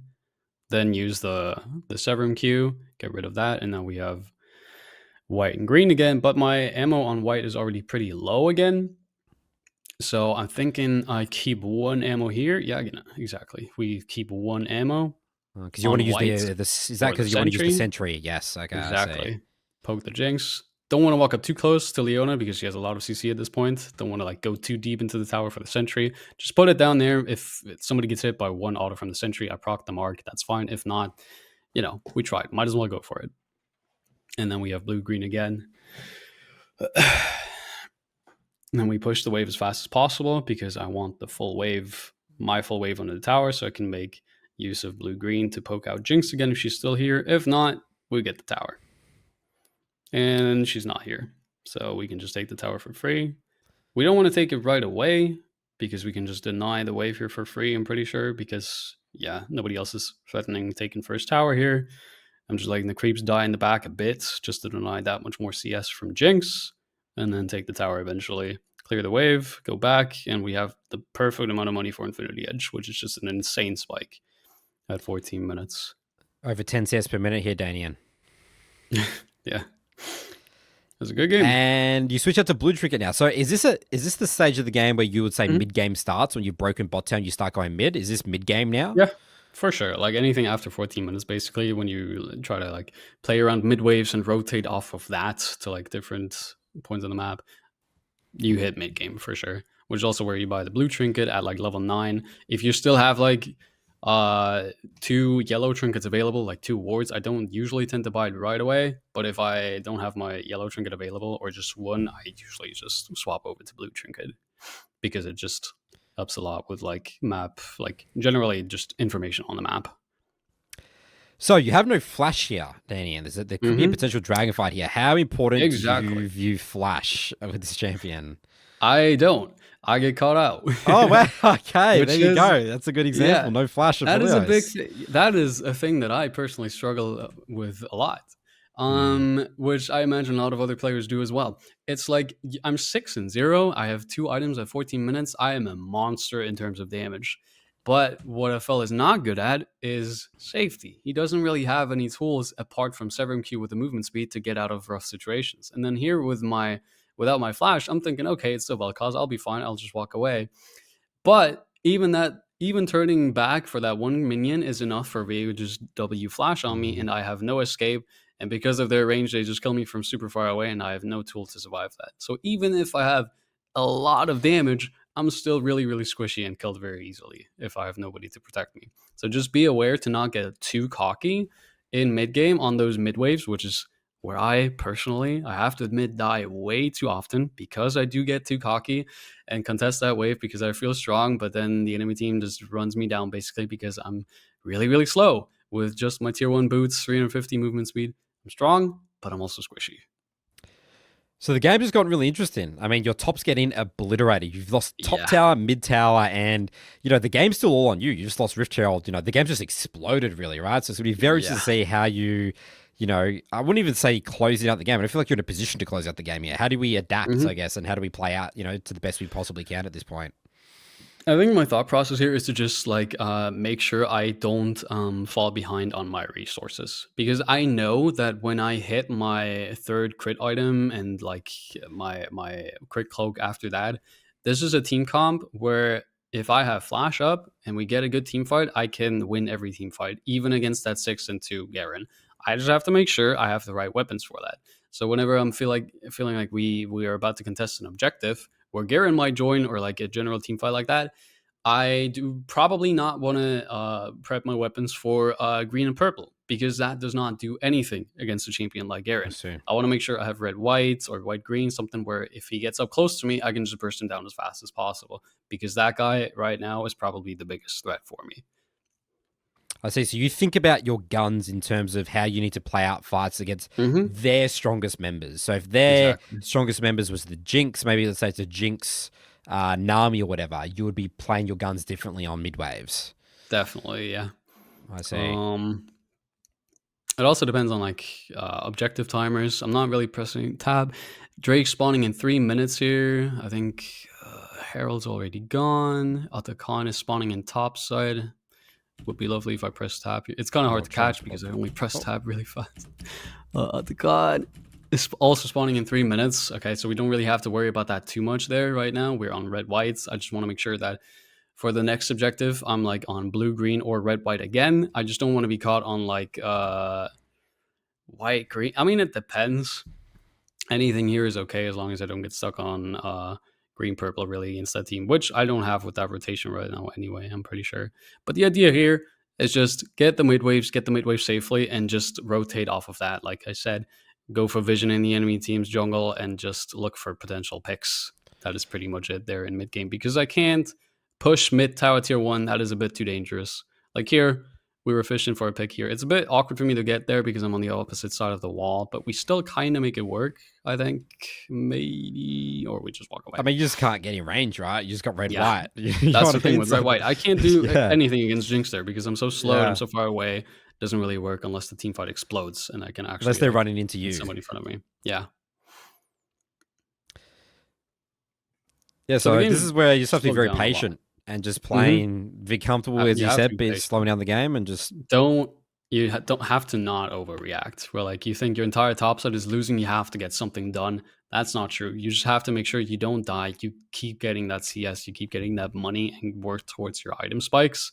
It's perfectly fine if nothing happens here for 3 minutes, and then you contest the next objective after that with like 2.5 items, and then pop off in that team fight.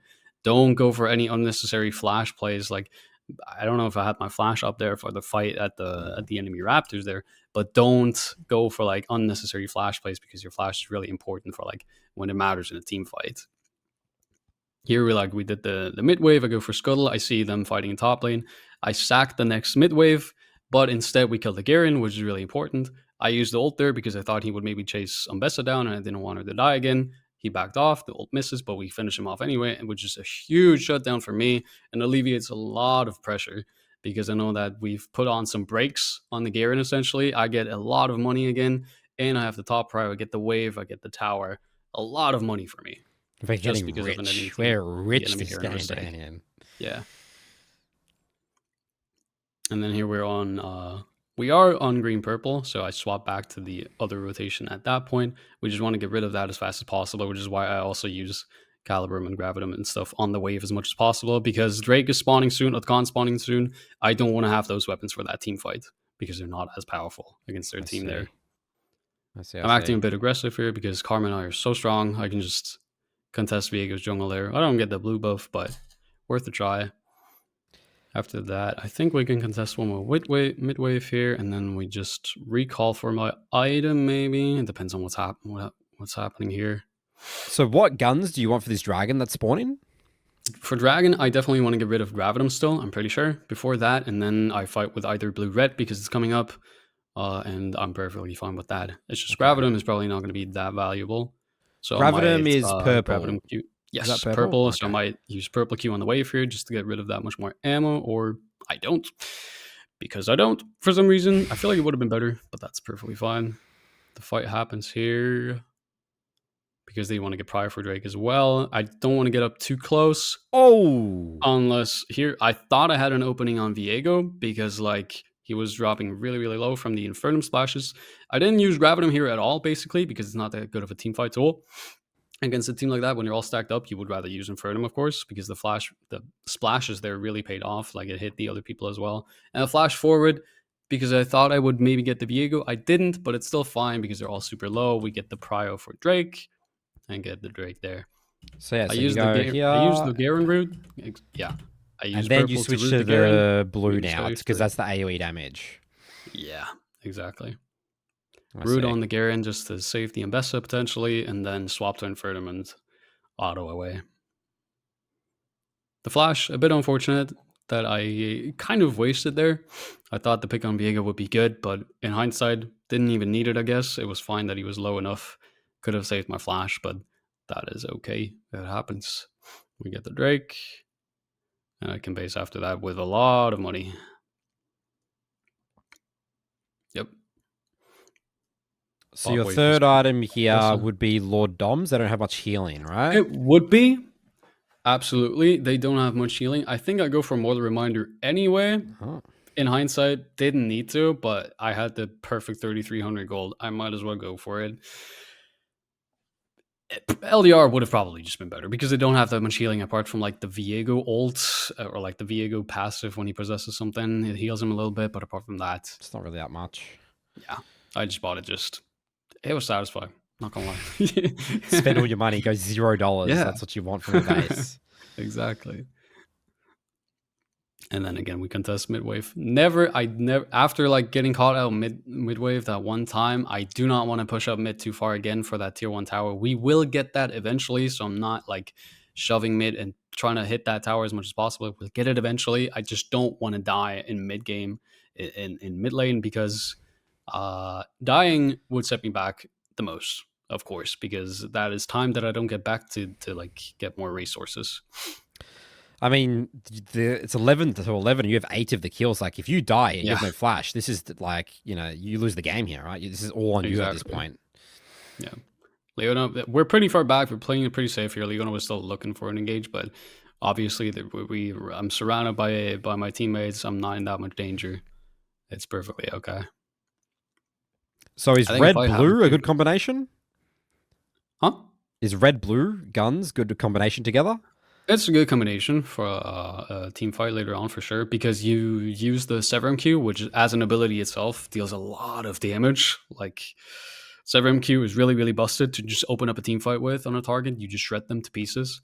And then you switch over to the blue gun and look for a potential big Infernum ults or just auto with Infernum to like splash away. It's just a better teamfight tool than Severum itself.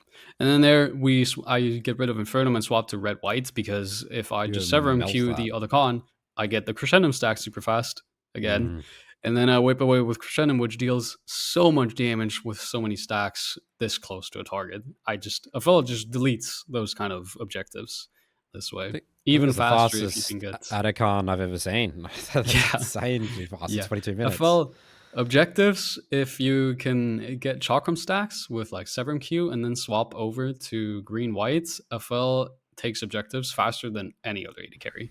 You can solo Baron with full build if you have green and white and you have like the snappiness to do it, the decisiveness to do it, and you have the time like 10-15 seconds, you can solo Baron full build in like 10 seconds, maybe even less with green white, because of how the sentry and the mark procking and the auto resets, how it just works. It's absolutely insane. Okay, midwave. We're getting flanked with the flash. So this fight is very interesting because I did not expect Leona to pop up from behind. But it works out anyway because we have a good weapon combo. We managed that pretty okay. The fight's very interesting because I didn't think Leona would just come back from behind. I just hit her with the Caliburn Q, and then I have to make sure I use my sentry for something useful, because I know that Vel'Koz is to my left. Somebody's coming up from like their tier 1 tower. Garen's running at me again. I use the sentry here, which is super important because they have to walk around that, or if they don't, like Vel'Koz does, it gives me the extra peel. He gets hit by 1 sentry proc, which I can proc the mark with, and he dies in 2 hits. It is really, really broken at that point in the game against squishies if they don't respect it.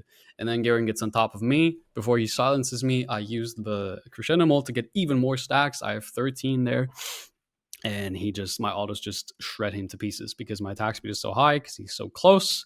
And they just deal 1 million damage because of the stacks. And then the rest, they got me eventually. But they paid a big price.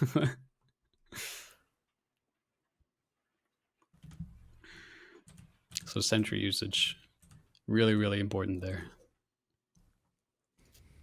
Do you find some Aphelios players, have poor sentry placement? Like they place it too early, or like the enemy team hasn't committed and they just waste it, the enemy team just runs around it, or... Maybe, yeah. It is you have to be precise with it for sure. You have to not like put it in a bad spot to like not waste it in that way. And also not like...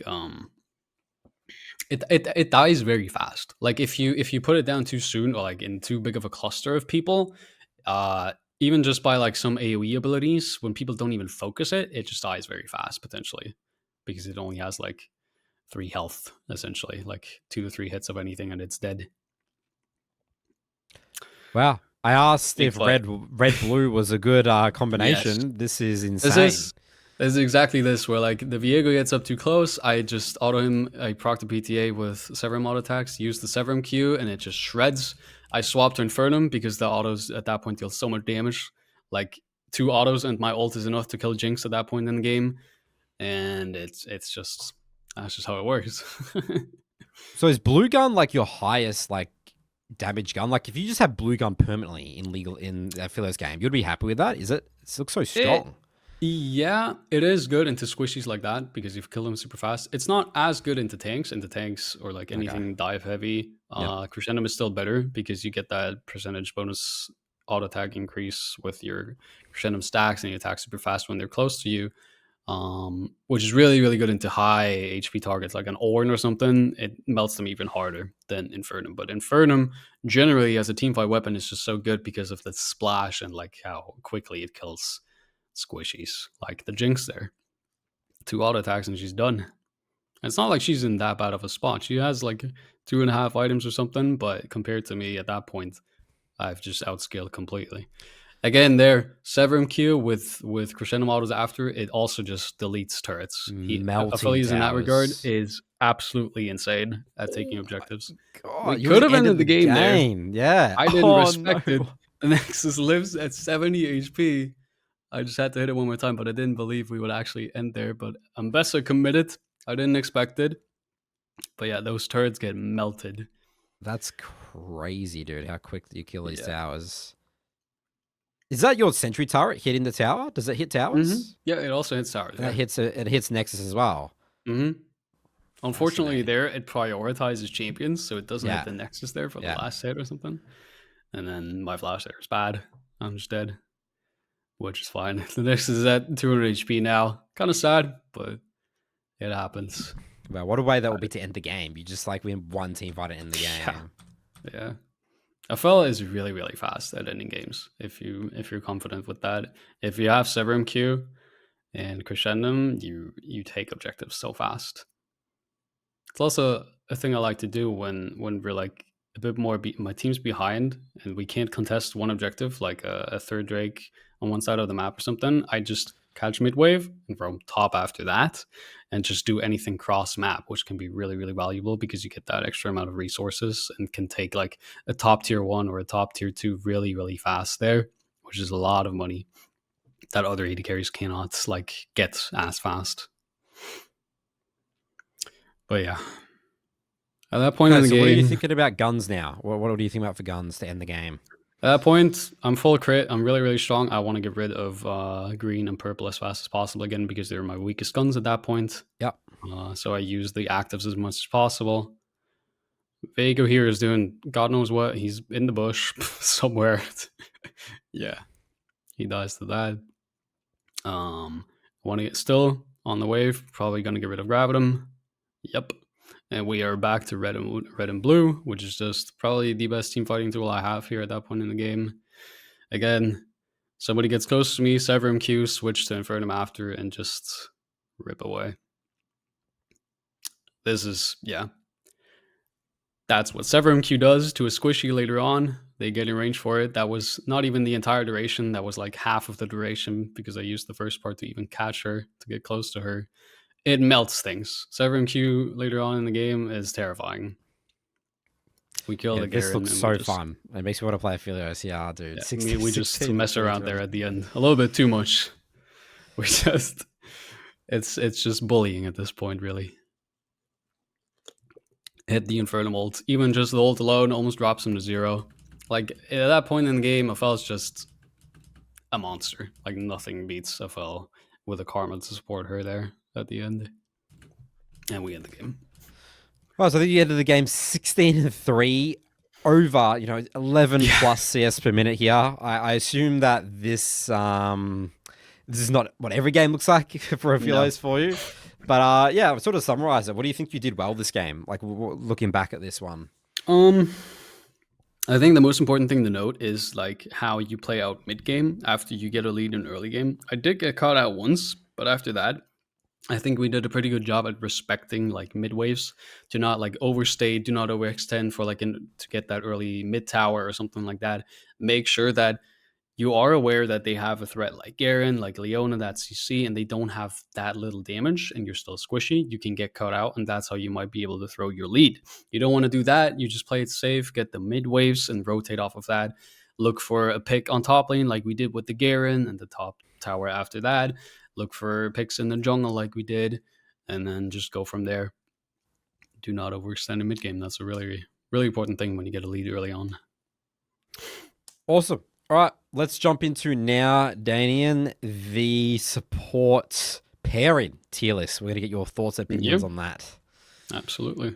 Okay, so Daynean, what we're going to do here, we've got S tier. What are the supports you'd love to see locked in on your team with Aphelios, all the way down to sort of D, I guess maybe we can call this F tier even. What you hate seeing on your team. Let's start off with, what do you love? What do you love to see? What are the best champs with pairings with Aphelios?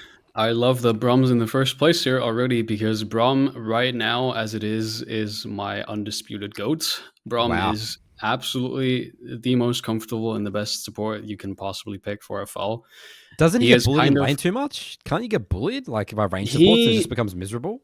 I don't think he can get bullied that much. Like if you're versing a lane with a lot of poke, he's not as good, of course, but there's still like with his shield and everything, he can provide a lot of safety in lane. The main thing is with how he synergizes with the fell's weapons, with his passive, he's just really, really good at setting up everything for a fell while still providing like similar peel and engage that some enchanter champions would do.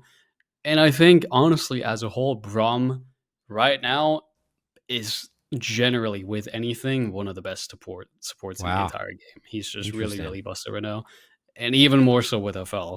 Like, so if Brum catches somebody out with a Q in lane when you have red white, you run them down. The passive gets stacked up immediately, and you're on top of them with white before they even get out of the stun.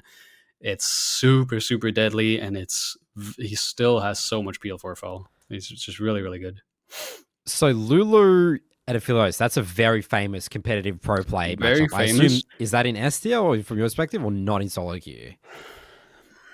I want to put it in A tier for now because Mm. like she is really really good with FL, but she has better synergies with some other AD carries with like Twitch and Kog'Maw, of course, because those tend to really really just rely on a lot of attack speed, which makes use of her like pix damage that she uses with her E, and the W for even more movement speed and stuff. It's good with a fella. It's a lot of peel when he's in there with the ult, the extra HP, and the knock up too for extra CC. It's really, really good. We might as well just actually put it in S tier. It is good, but Ah, not as good as Brom. I think I would still rather play with Brom. It's just I feel like she has better synergies with some other AD carries in a way. It depends on how the game gets played out, but she's really, really good, really solid. Can't go wrong with her. okay, then other S tier ones. Who else do you love to see? Mm, I feel like Thresh deserves to be in S tier, even though I think he's fallen off a bit from Grace because he's not as good as he used to be. And I feel like the effort you have to put into Thresh to get like the things you can do with Brom, for example, you have to put in a lot more effort. But he is still a really, really good support for FL because of that lantern alone. It provides so much peel and mobility that FL doesn't have in his own kit. That lantern can save you from so many bad spots while still providing so much CC and peel with his ult and engage with his hook. He's just really, really solid and basically does everything that FL wants from a support. Gotta put him in S tier for that. Anything else you think for rest? Is that a short list, Daynean? That's Um, it. we can put Rel in there. I think Rel might deserve a spot because Rel, very similar also to like Thresh, doesn't provide the same amount of peel in a way, just very a bit differently, I guess. With her ult, provides a lot of CC once she's in there, but doesn't have the same tool like a lantern or something to bail a fell out. Maybe just the movement speed from one of her abilities helps him out a bit, but the engage is still absolutely insane for a fell. So much time that people just get to see it stalls for a foul to set up everything and just get his combos off. Really, really good support for a foul. Can't say much more about that. She's just really good. Wouldn't Rakan fit into that same category? Like you like a lot of peel? Like Rakan's a very good peel, right? Or do you get left Yeah, by Rakan's too much in fights? Rakan is also really good. I would put him maybe in A tier more because he's a bit weaker early on than the other options there in S tier, where like you either land the W or everything else is a bit lackluster. It is good. His Q can be really comfortable compared to the other supports there in S tier because the heal is better into like he does better into poke matchups than like a Thresh, for example. If I was to verse like a Caitlyn or a Lux, I would rather have a Rakan than a Thresh because Thresh probably just gets poked out as much as me. And if he lands a hook, it's good. If not, he's kind of useless. But Rakan can at least fish for Qs and the heals, which helps there while still providing that insane engage with his ult and W after like level 6. So solid A tier pick there, I think.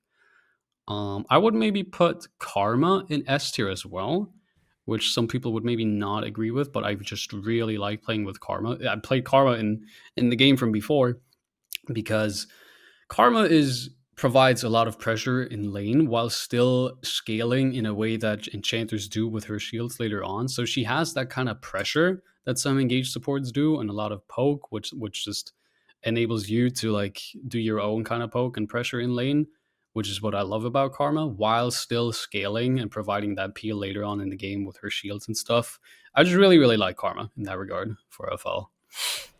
Milio Philos is another really famous pro play Mm-hmm. combination. What do you view of that in terms of solo queue with Aphelios? I think we can put it in S tier. It's really, really good. Like, Melio as a whole in the right matchup, if you can make use of his shields and the passive damage you get from it especially with Calibrum, you get so much range with his W on top of you because it gives you that extra range. You end up with like, I don't know, 700, 725 range on a fell, and you just poke out everything in lane with a fell with Calibrum then, and you do extra damage on top of that, and he has so much peel. He is really, really good, but he has, I think, more counters than some other supports up there uh, that can just like abuse him early on. But he's still really, really solid. I think he deserves to be an S tier for sure. What are other Um, champs in SNA here, you think, Daynean? I'm thinking about Alistair and Leona, but at that point, I feel like I'm just putting pretty much every engaged support in S Yeah, tier. this is like every Yeah. support's like dream of a Yes. lot of us. Like they just want Yeah. engage. They don't want the Sonas. They don't want, you know, the Nami or I guess the Senna or the Seraphine or the Janna. That's the thing. Like engaged supports just alleviate a lot of pressure from a fellow early on because they just make up for his weaknesses early on, and they can get you through lane better than like a Sona or a Senna or a Seraphine. Because they just alleviate the pressure in lane. They give you a safer start, a stronger engages potential to snowball better than a Sona, for example. Sona is definitely like, I like Sona into good matchups, but she just doesn't have that many. She doesn't have good matchups, especially as a blind pick. Same with Janna or Seraphine. If the enemy team just picks a Pike or something, and they have a bit of a stronger laner to pair with like a Varus or something, there is not much we can do this entire laning phase. It's just gonna suck. Um, but Janna as a counter pick can be okay. I would maybe put Nami a bit further up there because the way her E works with like blue and green can be really good to add that extra point of damage. And she still has peel with her bubble and her ult. I would maybe put her in, yeah, let's put her in B. I think that's fine. Maybe a Janna in C as a counter with the peel with her ult and Yeah. her tornado can help you out a little bit into some comps, but it's still not what you really want from a support. It's like if you compare that to like a Lulu or a Brom, it's not quite there. Blitzcrank and Pike are like those engaged supports that I don't like playing that much with because they want a stronger laner in like those early levels, like 1 to 4. A Pike wants to just send it level 2, for example. Pike is looking for those hooks and And those you don't like want to all key in. forward. And at that point, Aphelios is just not that strong. No. Like he can follow up into like if they have an enchanter or something. If there's a Yumi on the enemy team or a Sona, you'll kill the Sona if the Pike hooks it.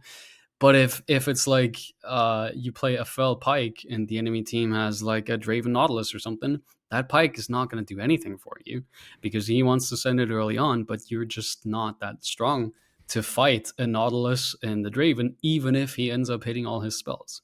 So he's like, he can be okay in the right circumstances, but usually he's a bit more lackluster than the other engaged supports. And the same thing kind of goes for Blitz, where like his hook early on, good, but if you don't have that type of damage yet, or you're in the wrong matchup, it doesn't do that much. In the right matchup, fantastic, but it depends, of course. Renata pills you and sort of has Renata some is good. disengage. Renata is weird. Renata has peel and her W, which is really, really nice. I would put her in A. I think Renata is fine there because she's not as strong as some other enchanters or engaged supports early on. But come like when you have red white or something and you want to send it into some teams in the 2v2, Renata enables you to just go even harder because of her W. You don't have to worry about like I have to get this much damage done in that time before I die with red white. And that extra window she buys you with her W when you do go down initially, you keep hitting with white. It's that little bit of like extra window that she prolongs you to be in the fight that can really, really turn a lane. So Renata, really good, kind of niche. Not that many people play her, but when I do get her, I'm very much not upset. I would put her at like the top of A tier or something like that. She can Oh, be wow. really good. Okay. Yeah. Okay, what about some other ones here? The famous Bard. You're probably getting left alone a lot. Roman. Um, I mean, Bard is Bard. Bard is okay. Maybe like a B or a S. Let's put him in C because C is so empty. Yeah. Bard is okay. Remember, this is He has some about power what early you on. like. Don't not think about how strong you think the supports are. Like, what do you Hmm. like to see locked in? Like, where would you tier it? You know, like, Hmm. Hmm. I you think can it's C. tolerate Bard. You can As tolerate Bard. I That's guess the way C. to put it, Bard is Okay, yeah. okay if he's really good with his Qs early on. He can put on similar pressure as like a Karma or something, but he would have to be really, really good. And usually the stars have to align a bit more for a Bard to really pop off. It's not necessarily what a support want or an FL wants from a support, but he's okay. It's not the worst. It's not the best, and it makes a huge difference how good the Bard actually plays. More so than with some other picks. All right, we're going to start getting into some Um, more niche ones here now. I mean, I guess the yep. last couple here. Where does Tariq, Soraka? I guess maybe you could put. Tarek can be good. I would put Tarek, I guess, in B because he's also kind of a counter pick. Yeah. He doesn't work in that many matchups. When he does, it's also like you can just send it. You can just go in and not have to worry about too much because he has his W on you, so you get the E, like his stun on, like when you go in and you're up close to a person, the stun hits, the ult hits, you have that invulnerability. It enables you a lot to just go in and not worry about dying, which is really good when you want to stick to people with red whites and that kind of stuff. So he's good there, but he's also very matchup reliant and a bit more niche and harder to play. And he's like, you know, a lot more effort you have to put into Tarek to achieve the same thing you can do with Braum, for example. Mm. Soraka, I would put an A as like a very standout enchanter because she kind of counters some engaged supports with her silence, like especially a pike or something, which is what most enchanters struggle early on into. Soraka is really good into, for example.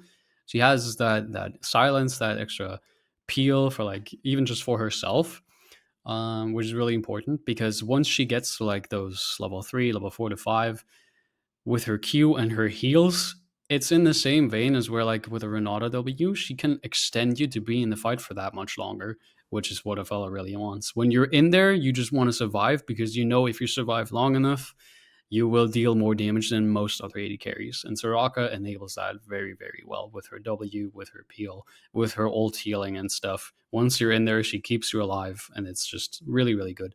But also, she's just very abusable in lane with against some supports. So I think she's solid in A tier there.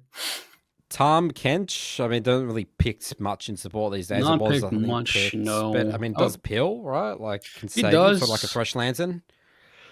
I'm trying to think. The times I do have Tom Kench, it doesn't go bad, but he's not picked that much. I would maybe put him also in like B below Tarek.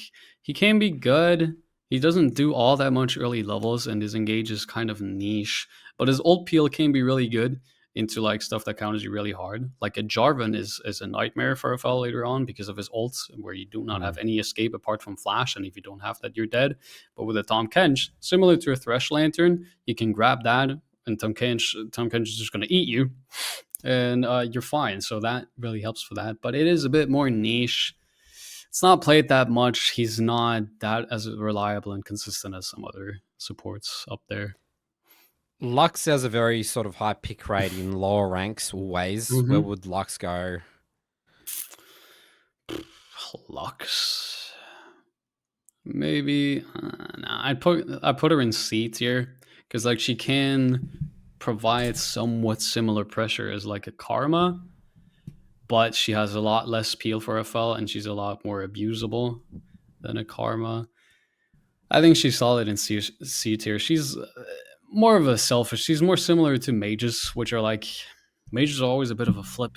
Like if they play well into the right matchup, they can pressure. If not, they don't do anything for a FL really. Like a Xerath and Vel'Koz, I would also probably put in F tier, like low Oh, C. F It's tier. like Wow, okay. yeah, it's like Hawaii, Harmoninger, a Zyra. shake. Sure, it's like they border between like C and F here, I guess, in this tier list. But it's like they have to pop off really well and have a good matchup, and then you can pressure. But you can do the same thing with a Karma, with a Lulu, with like those more those enchanter supports that can pressure and peel, and mages don't really have that type of peel. So like it relies a lot on them just playing good by themselves. They don't do a lot for a fell.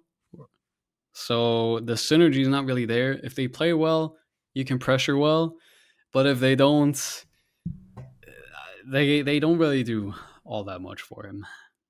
Very, very matchup dependent, and even then they have to play well. Okay. Not Any that other good. ones? These are all really unique ones. Anyone else you want to Mhm. mention in terms of supports, or are you happy with this tier list? Maybe I would put Zillion and Nico. We can talk about. I think Nico deserves to be in like higher B tier, something like that, maybe. Because she is, I like Nico. She has that E engage. She has some kind of poke in lane, and the ult engage is very, very strong, which sets you up for like good ults, good engages for a fell. She's a bit, she plays more different than like some of the other major supports in F tier. I think we can put Seraphine maybe up in there in B tier as well, because she also has that engage ult, or that E, if she hits it, can be really, really good, plus the W peel. Um, so solid B tier supports there. I think Zillion, yeah, he's sitting there right in B tier, because like he's weak early on. He doesn't do much for a fell in lane, but later on in the game, those speed boosts and the extra revive is really, really powerful when a fella is already scaled up. It just takes a while for him to really pop off unless he has a really, really good matchup. It just takes time to scale. Okay. Happy with this? Anything you'll Yeah. change here in terms of S and A tier? Um, I think it looks good. Looks good the way it is. You can Right? argue maybe that Alistair, Leona, and Nautilus maybe deserve to be like in the same tier as a Rel, but like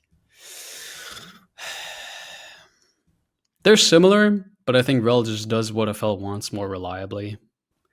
And yeah, you can argue they can go higher. It depends on what sports you like to play with. I think for me personally, I definitely prefer Braum and Thresh and Rel over like an Alistair or a Leona, because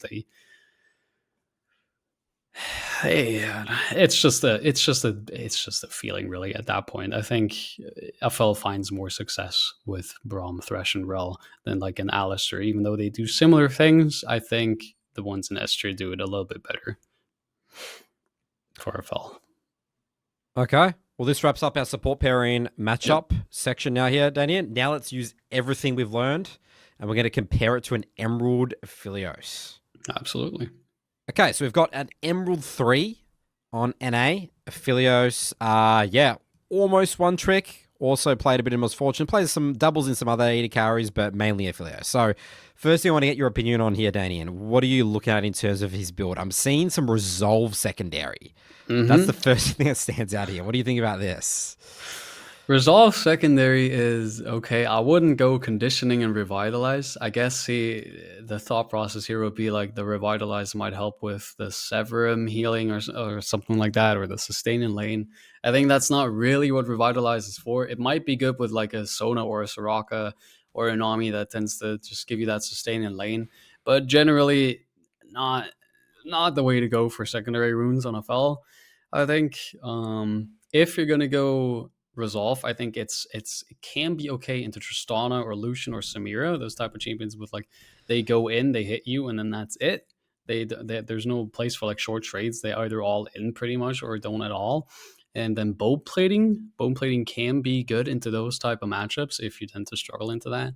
But generally, you want to avoid resolve tree and just go for sorcery or inspiration. Well, it looks like he does go so he mixes it up. He does go your Mm-hmm. build. This is your build. Wait, he goes Presence of And presence Mind. of Is that mind. correct? Presence of Can't be mind right. is I used to do it when I didn't play when I wasn't that comfortable with FL yet. I'm pretty sure because FL he He doesn't has have mana mana issues. issues. Okay. He has mana issues on like levels 4 to 6, which is pretty much the only point in the game really, unless you use guns excessively, where he has mana issues. Is that point in the game where like on before your first base or like after your second base on like levels 4 to 5 or level 6, he can run out of mana in lane, which can suck when you're getting ganked or something. And you're like, if I had mana for an ability there, I could turn that fight. And for that, you might go presence of mind. I get that, But I feel like if you're able to manage your guns correctly and like don't use the abilities too excessively, you don't really run out of mana at that point in the game, and you're fine with going triumph and absorb. It's just about controlling your ammunition there and not like using your guns too excessively to run out of mana there. Okay, I'm seeing this guy's an Infinity Edge first enjoyer. Look at Mm-hmm. this. Are you happy with this? I am happy with this. I'm not sure if he is forcing it every game. There's also a Vamp Scepter on his first base in there in that Oh, one game, whoops. um, which I don't really like, Interesting. especially not into a lane like Varus and Braum there. It like I can understand it if it's like into heavy poke and you need that extra sustain because you get hit all the time, but into a matchup like this, I don't recommend it. And it's almost looking like he might have gone for like a Bloodthirster first item, but then he didn't. He went for the IE, which is okay, but I wouldn't recommend it as a rush no matter what every game, which is what he's kind of doing there. There's also a Vamp Yeah. Scepter almost first every game. There's a Unitol in there, which is really good. Yes, what's this Um, Vamp Scepter shenanigans? This guy's like cooking up some things, yeah. yeah, I think it's not even just a fell specific thing, but just AD carries that feel like they get poked out in lane a lot or struggle in like in traits and stuff. Interesting. It might give you that feeling of extra sustain and survivability in lane, but I don't like it because it just delays your first item spike that much, and you're not gonna do much with the Vamp Scepter up until like at least third to fourth item. So it's just sitting there and taking up an item slot, taking up the gold for your first item. Not that big a fan of that one. It looks like this guy's gone through phases. He's gone Yuntal, then Yeah, he's gone Collector, and then he's like, all right, I'm going to go Yomu's Rush every game. yeah. Don't like that. Yomu's, There's go back also to Yuntal. Oh, Conqueror this face I Conqueror. There's a saw. Conqueror It went, phase. Just... yeah, yeah. I mean, So this guy's changing all the time. What advice would you give to him based on his build? Like, is he think you just keep it simple, just stick to something? Like this guy's, I'm just waiting for the next phase. This is his resolve phase. Oh yeah, mhm, look, the resolve is also a phase. Oh no, he spammed it for a little bit. yeah. I would get off the resolve. I think resolve is not like it's not going to fix your issues. If you feel like it's going to give you extra sustain or like more survivability in your lane, that's not really what resolve is for. It's better to just take other runes and work on like what fundamentals you're missing, where you feel like you have to take resolve to make up for those that you're missing in lane. I don't think that's the way to go. I think I would just stick to PTA. There's also Fleet in there and Conqueror. I feel like it seems rather random, where like he can't decide which keystone is actually like the better one for a fall. I think it's best to just stick to PTA, stick to the most standard runes as possible, and work on some other stuff that you might be lacking. I mean, Turbo's about lacking. I think he's trying to patch up holes constantly in his Yeah, gameplay. Like, look yeah, at that guy. these boots. Mm-hmm. It's 4 games. Is that 4 games in a row? Okay. One, two, Defensive three, four, boots can five. be okay. I think MR boots like Mercury's are not that good for AD carries.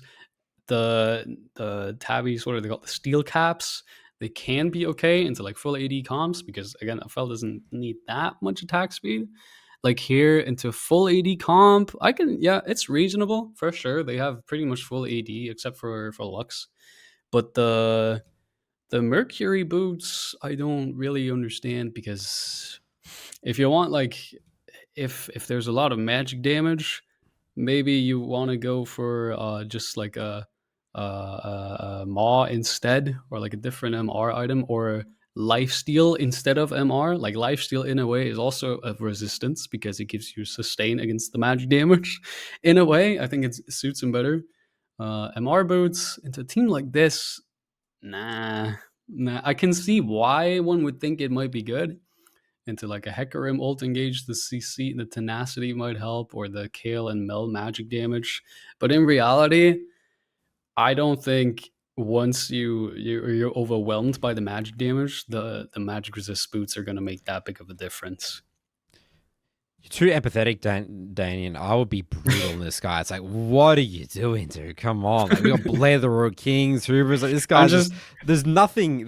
This guy has not I'm seen trying to find anything. a way to Yeah. justify it You are. because You shouldn't. maybe There's no there's justifying here. You know how to play. Then you're the Aphelios guy. This guy needs to start watching your stream. I think watching your content. yeah, there's a lot of the build mix-ups and stuff. There's a lot of indecisiveness in there. I'm pretty Yeah, sure. I think it's it's better to just interesting. It's interesting to They see get how those much too. people can overcook, like, and overthink and Yeah. complicate things. I bet you, I mean, let's get in the gameplay. We're probably going to see so much errors, right, in his gameplay. Like, it's probably not the build. That's probably the problem here, right? Just keep the standard build. Do what you talked about in the beginning of the video. But yeah, we don't need to be going resolve and stuff. I think this is just crazy. All right, let's dive in. Yep. Okay, so let's see what runes we're going this game here. We are going We're going more standard. Obviously, he likes the presence of mind. You seem to Yep. think it's okay. It's fine, not the worst. I think he's using, what's it called? The rune that boosts your movement speed stuff. I forget what it's called. On top of the Gathering Storm. Celerity. Oh, Exactly. celerity. I Bit see. interesting. I don't mind it. Sure. I think the guy's just experimenting a lot with different runes. At least he's running Sorcery Second, which is perfectly fine here. That's totally okay.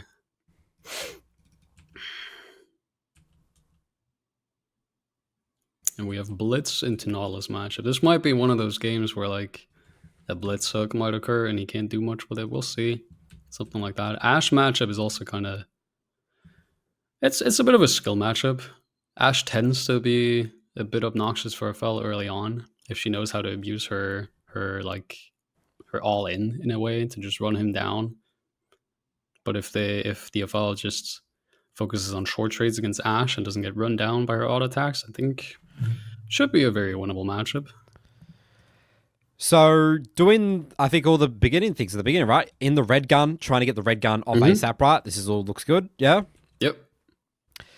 Blitzcrank, you did put in the B tier, right? Yep. If I remember correctly, yeah. B-tier. Because you don't want to all in. That's the idea, right? Yeah. Early game. And that's kind of all he does early on. I like that he's going for the auto attacks on Ashe there. When Blitzcrank got hooked, that's something I do as well. Where like if my support gets hooked, you tend to like, it's better to focus your auto attacks and like trade back on the enemy AD carry instead of the support there for sure, because you just deal more damage and the damage is more valuable. So pretty good there. Unfortunate hook. Or it's But a it should be 500 IQ fine. bait. It could be a big bait there. Knew his Lascelles was going to come and get ganked. Not that bad. Unfortunate miss, but I think they'll finish him off anyway. Used the Severin Q at the start there. It uses it again. Perfectly fine. Should be able to finish him off there. Yeah, good Q. Perfect. Not much to say about that. The hook first was unfortunate, but if it was a bait, it was good. If it was just... It was good aggression, really, because they were ready for the Silas gank, I guess. Forced them into the fight there, and they had little room to escape there. Not bad. Uses the Severum again to get rid of that first. Not bad. Tries to shove as fast as possible. It's a bit awkward here because he wants the base. He's half HP. That's a cannon wave. And the Ashe is already back. Oh no. Unfortunate miss. Happens. Oh. All right, so what would you be paying attention to? You know, looking at Aphelios play in Emerald here, is it the weapons? Definitely like the weapon order, how they manage their weapons and stuff. So far, I've little to complain about, really. How they perform their trades when they go for trades, how they play the fights, really important early on. So far, he's not doing a bad job. Absolutely. Would this be a pickaxe buy? 865. I would probably go for a pickaxe here. He goes like double longsword. I don't think I ever saw a double longsword in your inventory once. Okay. I mean, he's kind of locked into collector or ghostblade then here, which it can be okay. I wouldn't recommend it that much into comp like that. I think pickaxe would have just been the way to go because you can still build into pretty much everything. You can still go collector or infinity edge depending on how hard you win. Obviously, you should aim for infinity edge here if you can get it, but that depends. Double longsword, we'll see where he goes. Farms the wave. He's probably going to just go for the standard rotation here, getting rid of blue first eventually, or like purple first eventually, I assume, because not that many people in Emerald Elo use the blue-green rotation, I'm pretty sure. Good trade there. Really good to just... Oh, I thought he flashed for a second. Okay.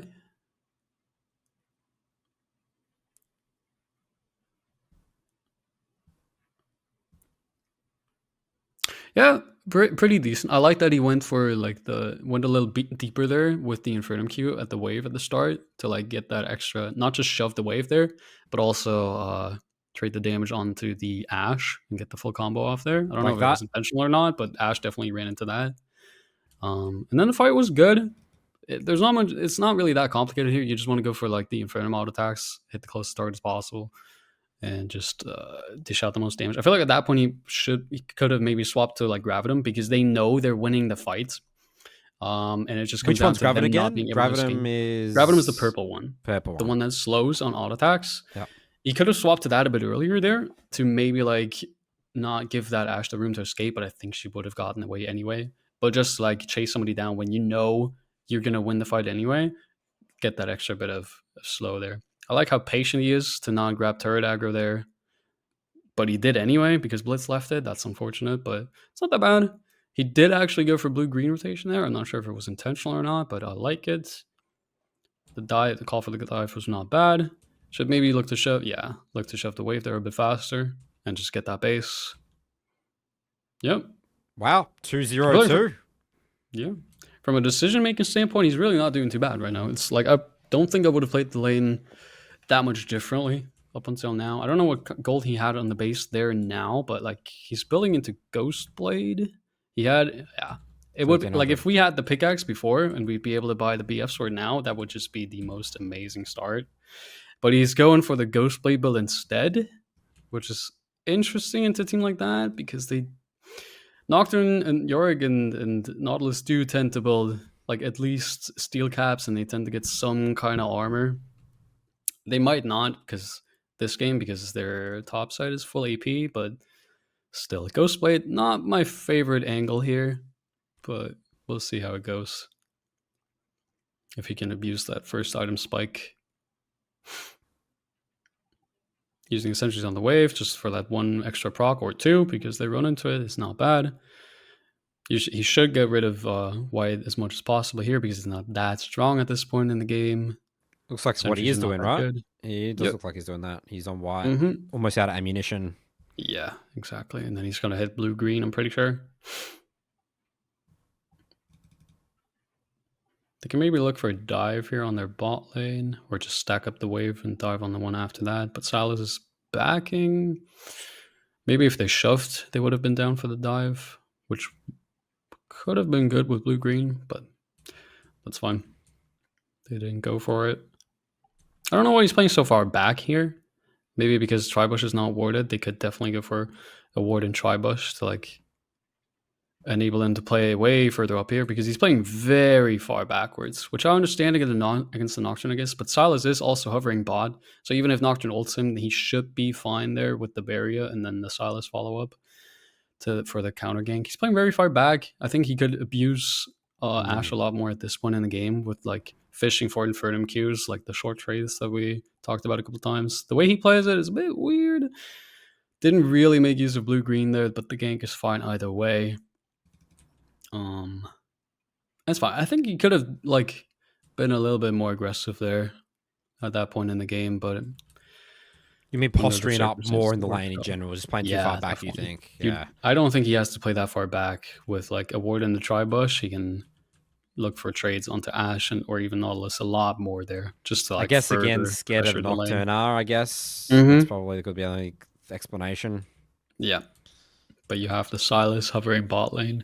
If you just ward the Tribush and be ready for it, not overextend too hard, like don't all in, just go for the short trades, not lose too much HP, you can definitely pressure more. Not much should be done about that freeze, for sure. Maybe I didn't pay that much attention the last couple seconds, whether or not he could have just shoved the wave faster first. I think he helped with Drake, which is okay. Yeah, he did. Yeah, they killed the Nautilus, and then he went to help with Drake, which is fine. I don't think stay I here, would. right? You would just hit this. I think so. Because like there's not much the enemy team can do to contest the Drake. So you maybe just shove the next wave, and like you have to be more selfish at that point, I think. Because you help the Drake, which you're not really needed for. I think like it's nice. You feel like you have to help and it helps the team more if you're there for the Drake as well. But in reality, I think it's better if you just stay in lane, push the wave, and be selfish a bit and get more CS, grow stronger faster. because now you're in that awkward spot. You didn't shove the wave before in base, but you missed the wave before, did this wave, and now you're backing. They get a freeze, and you missed a wave on top of that. So it's a bit awkward there from a macro decision there. Okay, well, as you said, we've got Yomu, so we better see a snowball played, this game, right? Like, we got to be closing out this game. We're just not going to have the scaling, right? Their team is pretty far ahead. The Solid is winning. Katarina's winning. Spoiler, they do lose this game in like 27 minutes. Daynean, so... That is unfortunate. Yes, we did figure it out exactly right. We got to see what's going on there. Because they are doing a pretty good job so far. They're playing really far backwards again. I guess he's respecting Nocturne a little bit too much. Because he has... Does he have his flash up? I think not quite yet, but like... I think that the idea here would be for me to just like shove the waves, look for like deep vision and tri-bush, or like even a bit further at the Krugs and stuff. And that way you can actually still apply pressure. The way they play it is like they have a really, really big spike with Ghostblade and stuff, but he's playing as if he was the one that's 1 and 2. Yeah. They're kind of playing like they're the ones that are behind. Especially even when Nocturne ult's gone. I want to see now there's no excuse. They need to start pressuring. With red, white, good hook. Instantly sever him Q. Yeah. I mean, she flashed away. He got CC. That's unfortunate. But the trade is still good. Shove the next wave and deny as much as possible. Get those plates. Already worth it, even if they don't get the kill. He could have committed a bit more with the flash or an ult maybe, but mechanically it's hard to say if it was possible there. But definitely shove the wave, get the plates. Red, white on tower. This is great, right? Absolutely. Perfect. Yeah. That's the way to do it here. Get those 2 plates, get the wave as well, and then just instantly base. Probably get...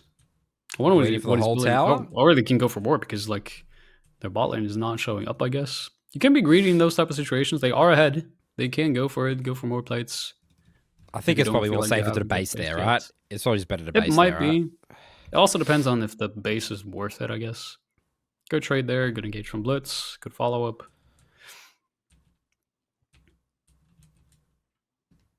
Shoving the wave with green and purple is a bit awkward. Good tower. Maybe a bit overextended. I don't think he needed to, like... I feel like he could have done the tower maybe a bit faster there and not have to flash there. But it's fine. Get the base, get a pickaxe, and oh, that is weird.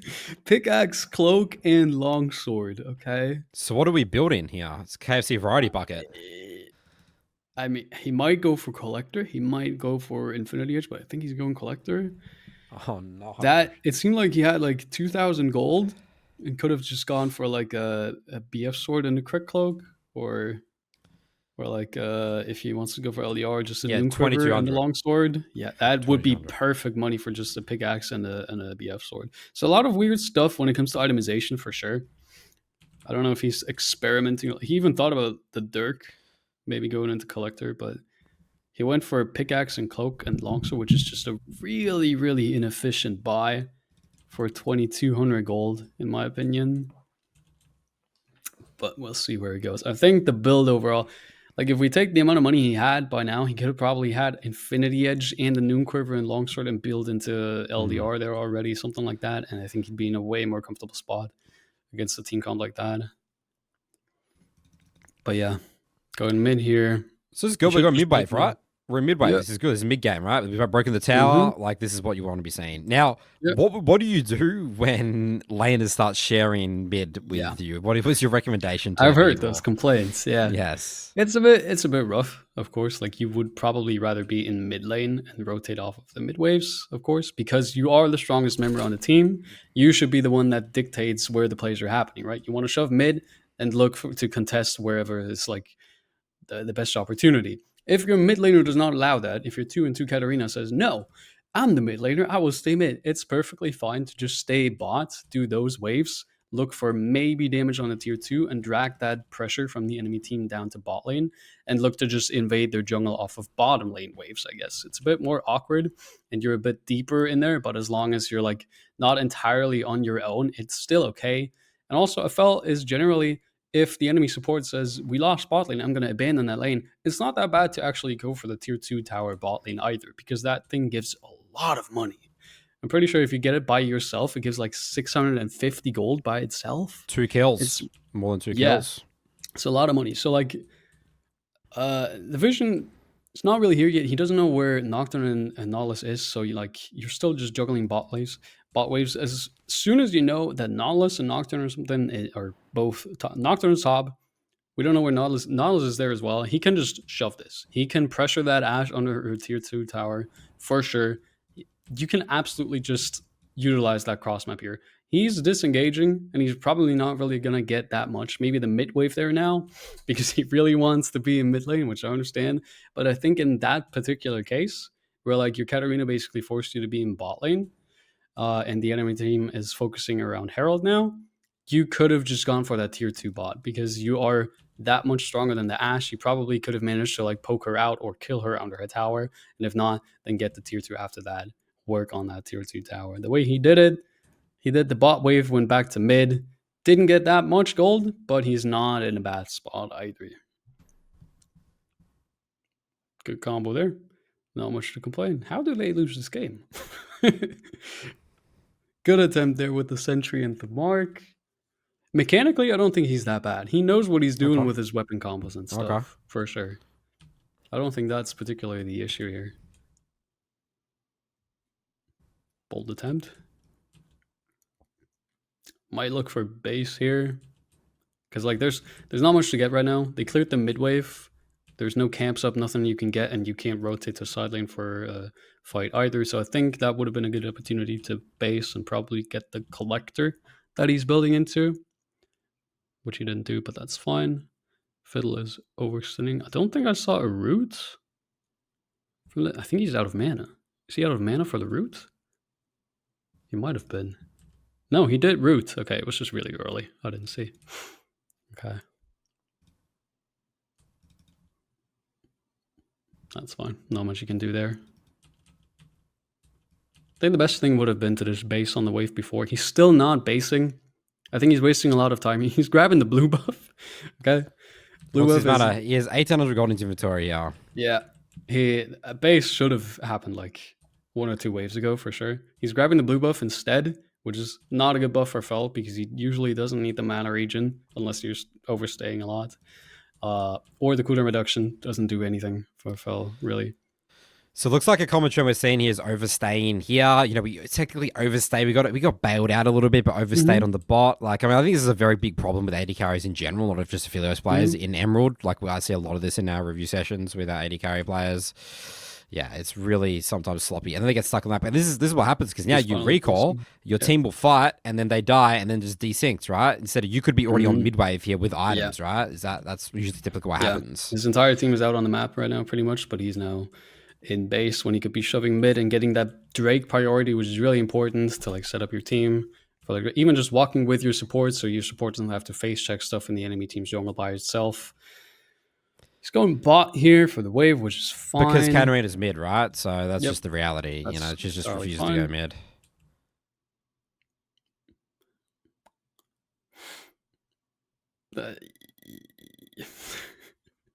Yeah, bit too late there. Did we disconnect or something? What happened there? What happened? I think that was just a bit of indecisiveness there. The fight looks winnable here, but then I think they use the blast code or something to get over the wall as well. The Yorick there? I mean, the fight's just done, right? Like, No, never mind. Yeah, it's just, he's too late. It wasn't a good fight to begin with because they were just outnumbered, basically. The enemy team had a way better setup. You just don't want to take that fight.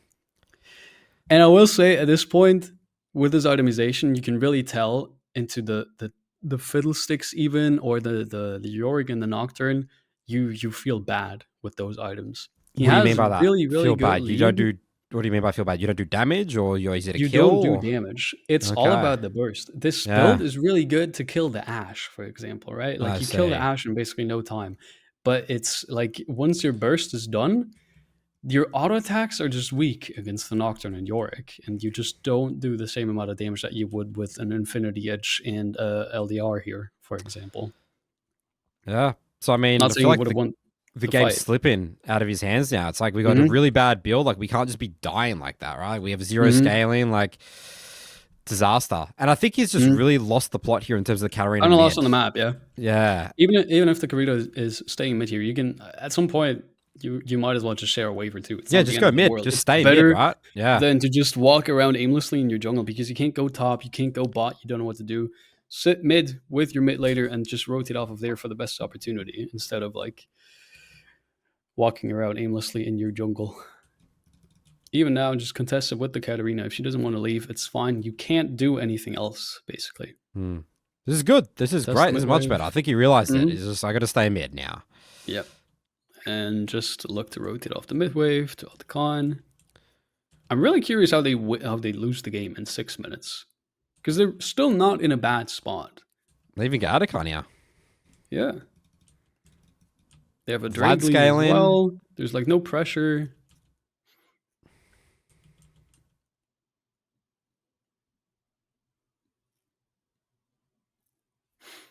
Get too much about that. That's fine. I'll grab the mid wave. So what's the next item we're looking for? Probably LDR here? LDR for sure, yeah. Yeah. If he's already got the Noon Quiver, you just build into LDR and then Infinity Edge after that, probably. It's kind of sad that he has such a fat lead, but still doesn't have the Infinity Edge in his build because of the way he's itemizing, which is just such a big spike for a fell, more so than other AD carries because of how it interacts with his kit. Like, that cannot be understated, I'm pretty sure.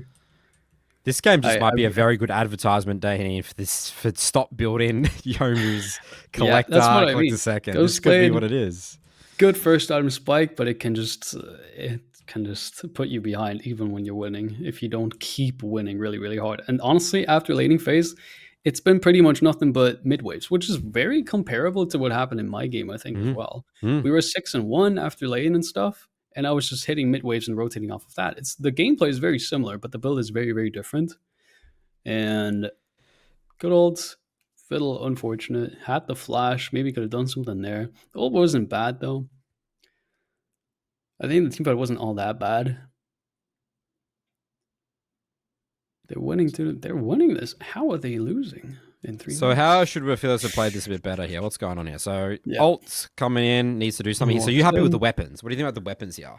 Weapons are okay. I think grabbing them at this point is not necessary anymore. He could have maybe had some more opportunity to swap off of that as much as he could.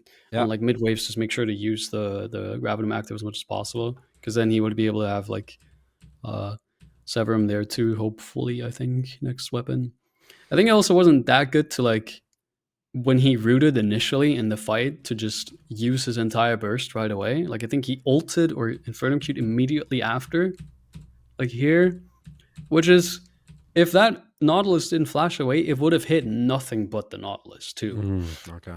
So he got kind of lucky that it flashed away, actually hit the Ashe too. But the ult there, be patient. That was not the best opportunity for the ult for sure. Sometimes, especially like with Infernum ult on a single target, your auto attacks do more than enough damage. Infernum ult is really, generally your ult doesn't do that much damage by itself. It's more like Infernum ult is good when they're clumped up.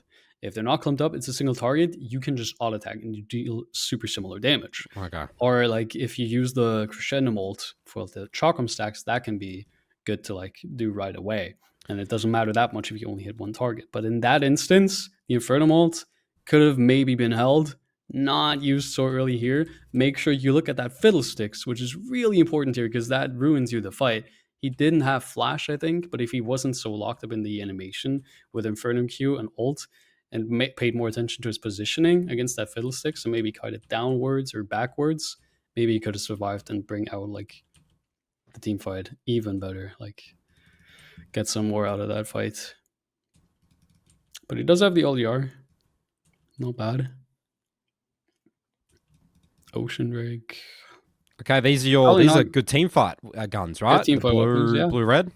I wouldn't walk in there. I wouldn't walk in there because your team is not on the map. It's just Silas. You cannot contest that Drake with how little vision you have. You have no priority over this area in the jungle. It's basically, it's too risky. It's way too risky. So just smack this wave without your team. I would do the wave and walk back off. The Silas is overextending a lot. You cannot walk in there by yourself when the enemy team is out on the map. you don't know where, but they are out, and your team is 2 of your people were in base. You just do the wave, get the resources, and back off. It's fine if you give the Drake here because it's the second Drake of the game. There's no soul threat here yet, anything like that. It's not that big a deal. Do the white camps, yeah, not bad. Okay, Baron. Not sure how they managed to just get Baron taken from under them. Maybe because maybe instead of like before the Drake fight, is that because when again you went just bots? Sorry, come again? So is it just because he's showing bot this whole time? Probably, yeah. I think it's better to just take mid prio instead of bot prio here. Like generally, you're giving Drake, which is fine, but your entire team, you can even see them rushing through mid lane. They have mid prio. They don't need to worry. The Aphelios in bot lane. You should not be in bot lane right now. 25 minutes, Baron is up. It is very rare that you can be in bot lane when the enemy team is not and not go unpunished for it. Like the second the enemy AD carry is in bot lane at 25 minutes, Baron becomes super, super easy to take for the enemy team. And that's a big part of you being mid-wave, right? As an AD carry, you'll be pushing mid so they can't get a free Baron like this, right? Yeah. But now he's already way too late. The entire team has no priority over Baron again. Like this might be a case where you would like blame your support because like you have no vision on any objective, nothing like that. But in reality, if you maybe like contested mid wave a bit more instead of chilling in bot lane before that Drake fight, you would be able to rotate with your support through that topside jungle while the enemy team is still contesting Drake, and then have that vision at Baron and be much more ready to contest that because you're not weak. You can probably do some damage and not let them just get Baron for free. But that's kind of what happened here. Because he wasn't mid, he wasn't ready for anything. He's strong, but not where he's supposed to be. And the enemy team's just getting a lot of picks and a lot of stuff for free because of that. Like mechanically and like from like his weapon combos and stuff, he's not even doing that bad. He's playing these fights not terrible. But I think decision-wise, there's a lot lacking, a lot of decisiveness and like macro that's not optimal.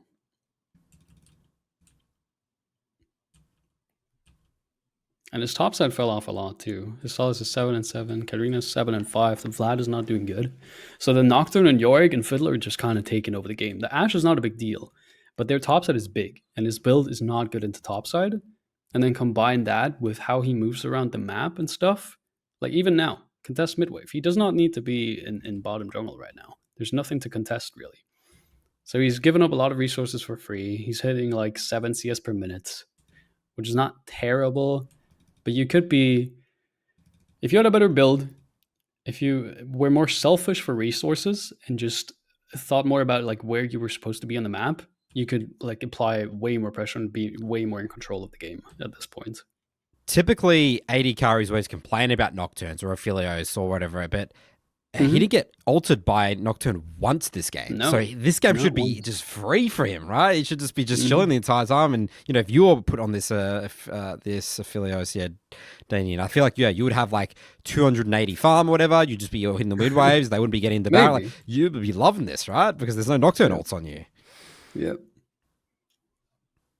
So we've definitely could have controlled the game, but we just failed to. I sort of feel like, At this point in the game, if this was me, and I'd be sitting on like a Yuntal or Infinity Edge with LDR and the Runons, or like Yuntal, LDR, Infinity Edge, and the Crit Cloak, I'd be insanely confident with the right weapons, with Severum and Infernum, or Severum and Crescendum.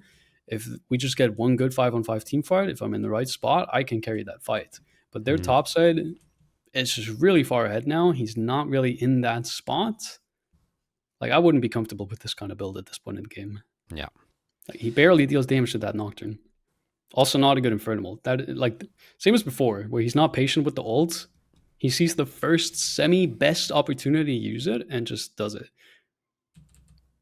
Also not good to start off with the Infernum Q there. It would have been better to just use Severum there and Severum Q on the Nocturne and go from there, and then kite back a bit and look for autos with Infernum. The way they played it, suboptimal. I feel like you could say that. Yeah. Yeah, I think you're just going to be confident. Don't play this build if you can't close out the game in the mid game confidently, right? Otherwise, you just this is why I don't like recommending it. No. Yeah.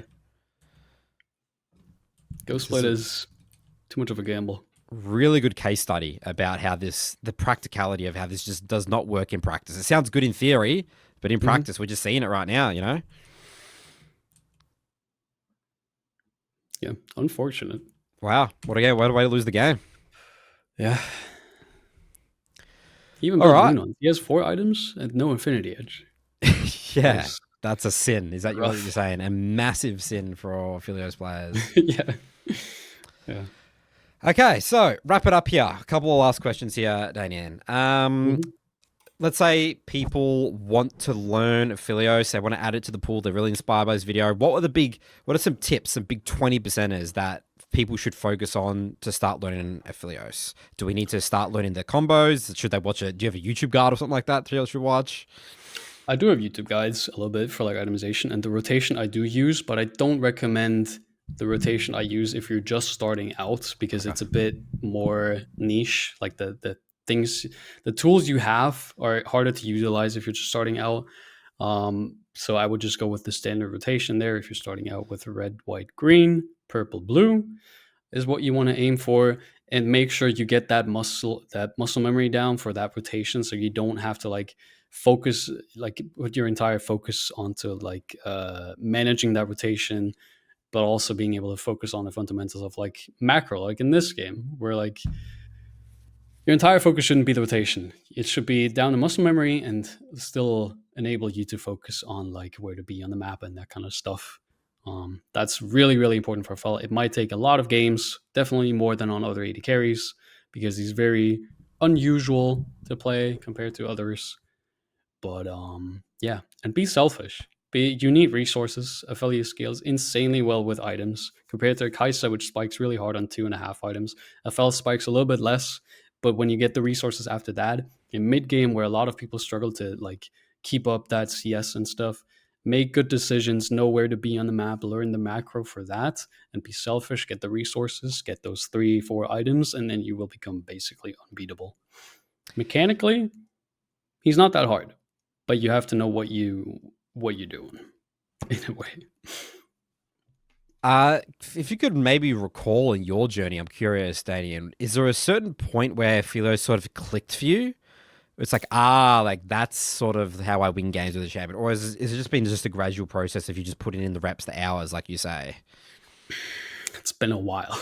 I've been playing this champion since it's been out, basically. But I don't remember a time where it clicked, but I will say that when I was practicing him and just starting out with him, I definitely did a lot of things wrong. Like you have to be prepared to not like be good at everything right away, and just be ready to take the time that it takes to practice as champion and get comfortable with knowing what to do and stuff. It takes a lot longer than other AD carries, but once you get there with the muscle memory on the rotation,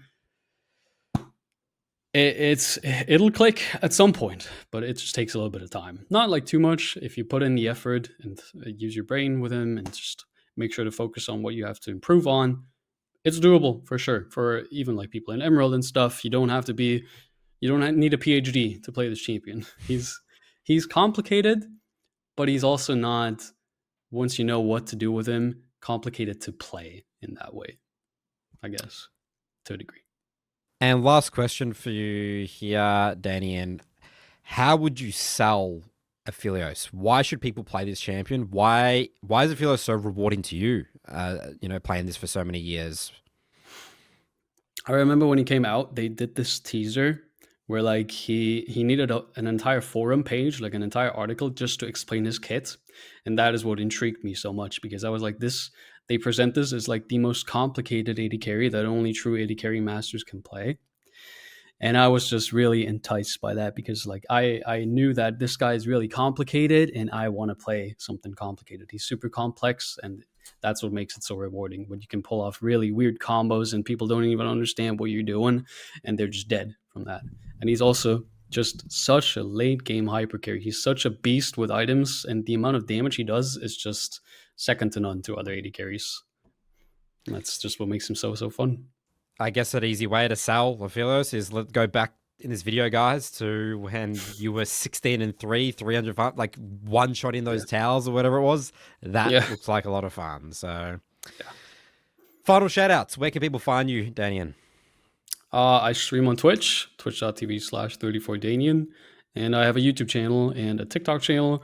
But I focus mainly on Twitch and YouTube. And yeah, that's it. Awesome. Thank you very much for coming on, spending your time to you. teach myself and also our viewers, Aphelios. I think people are going to be very appreciative of all the knowledge. And yeah, that wraps up our episode today then, everyone. Perfect. We'll see you guys in our next one.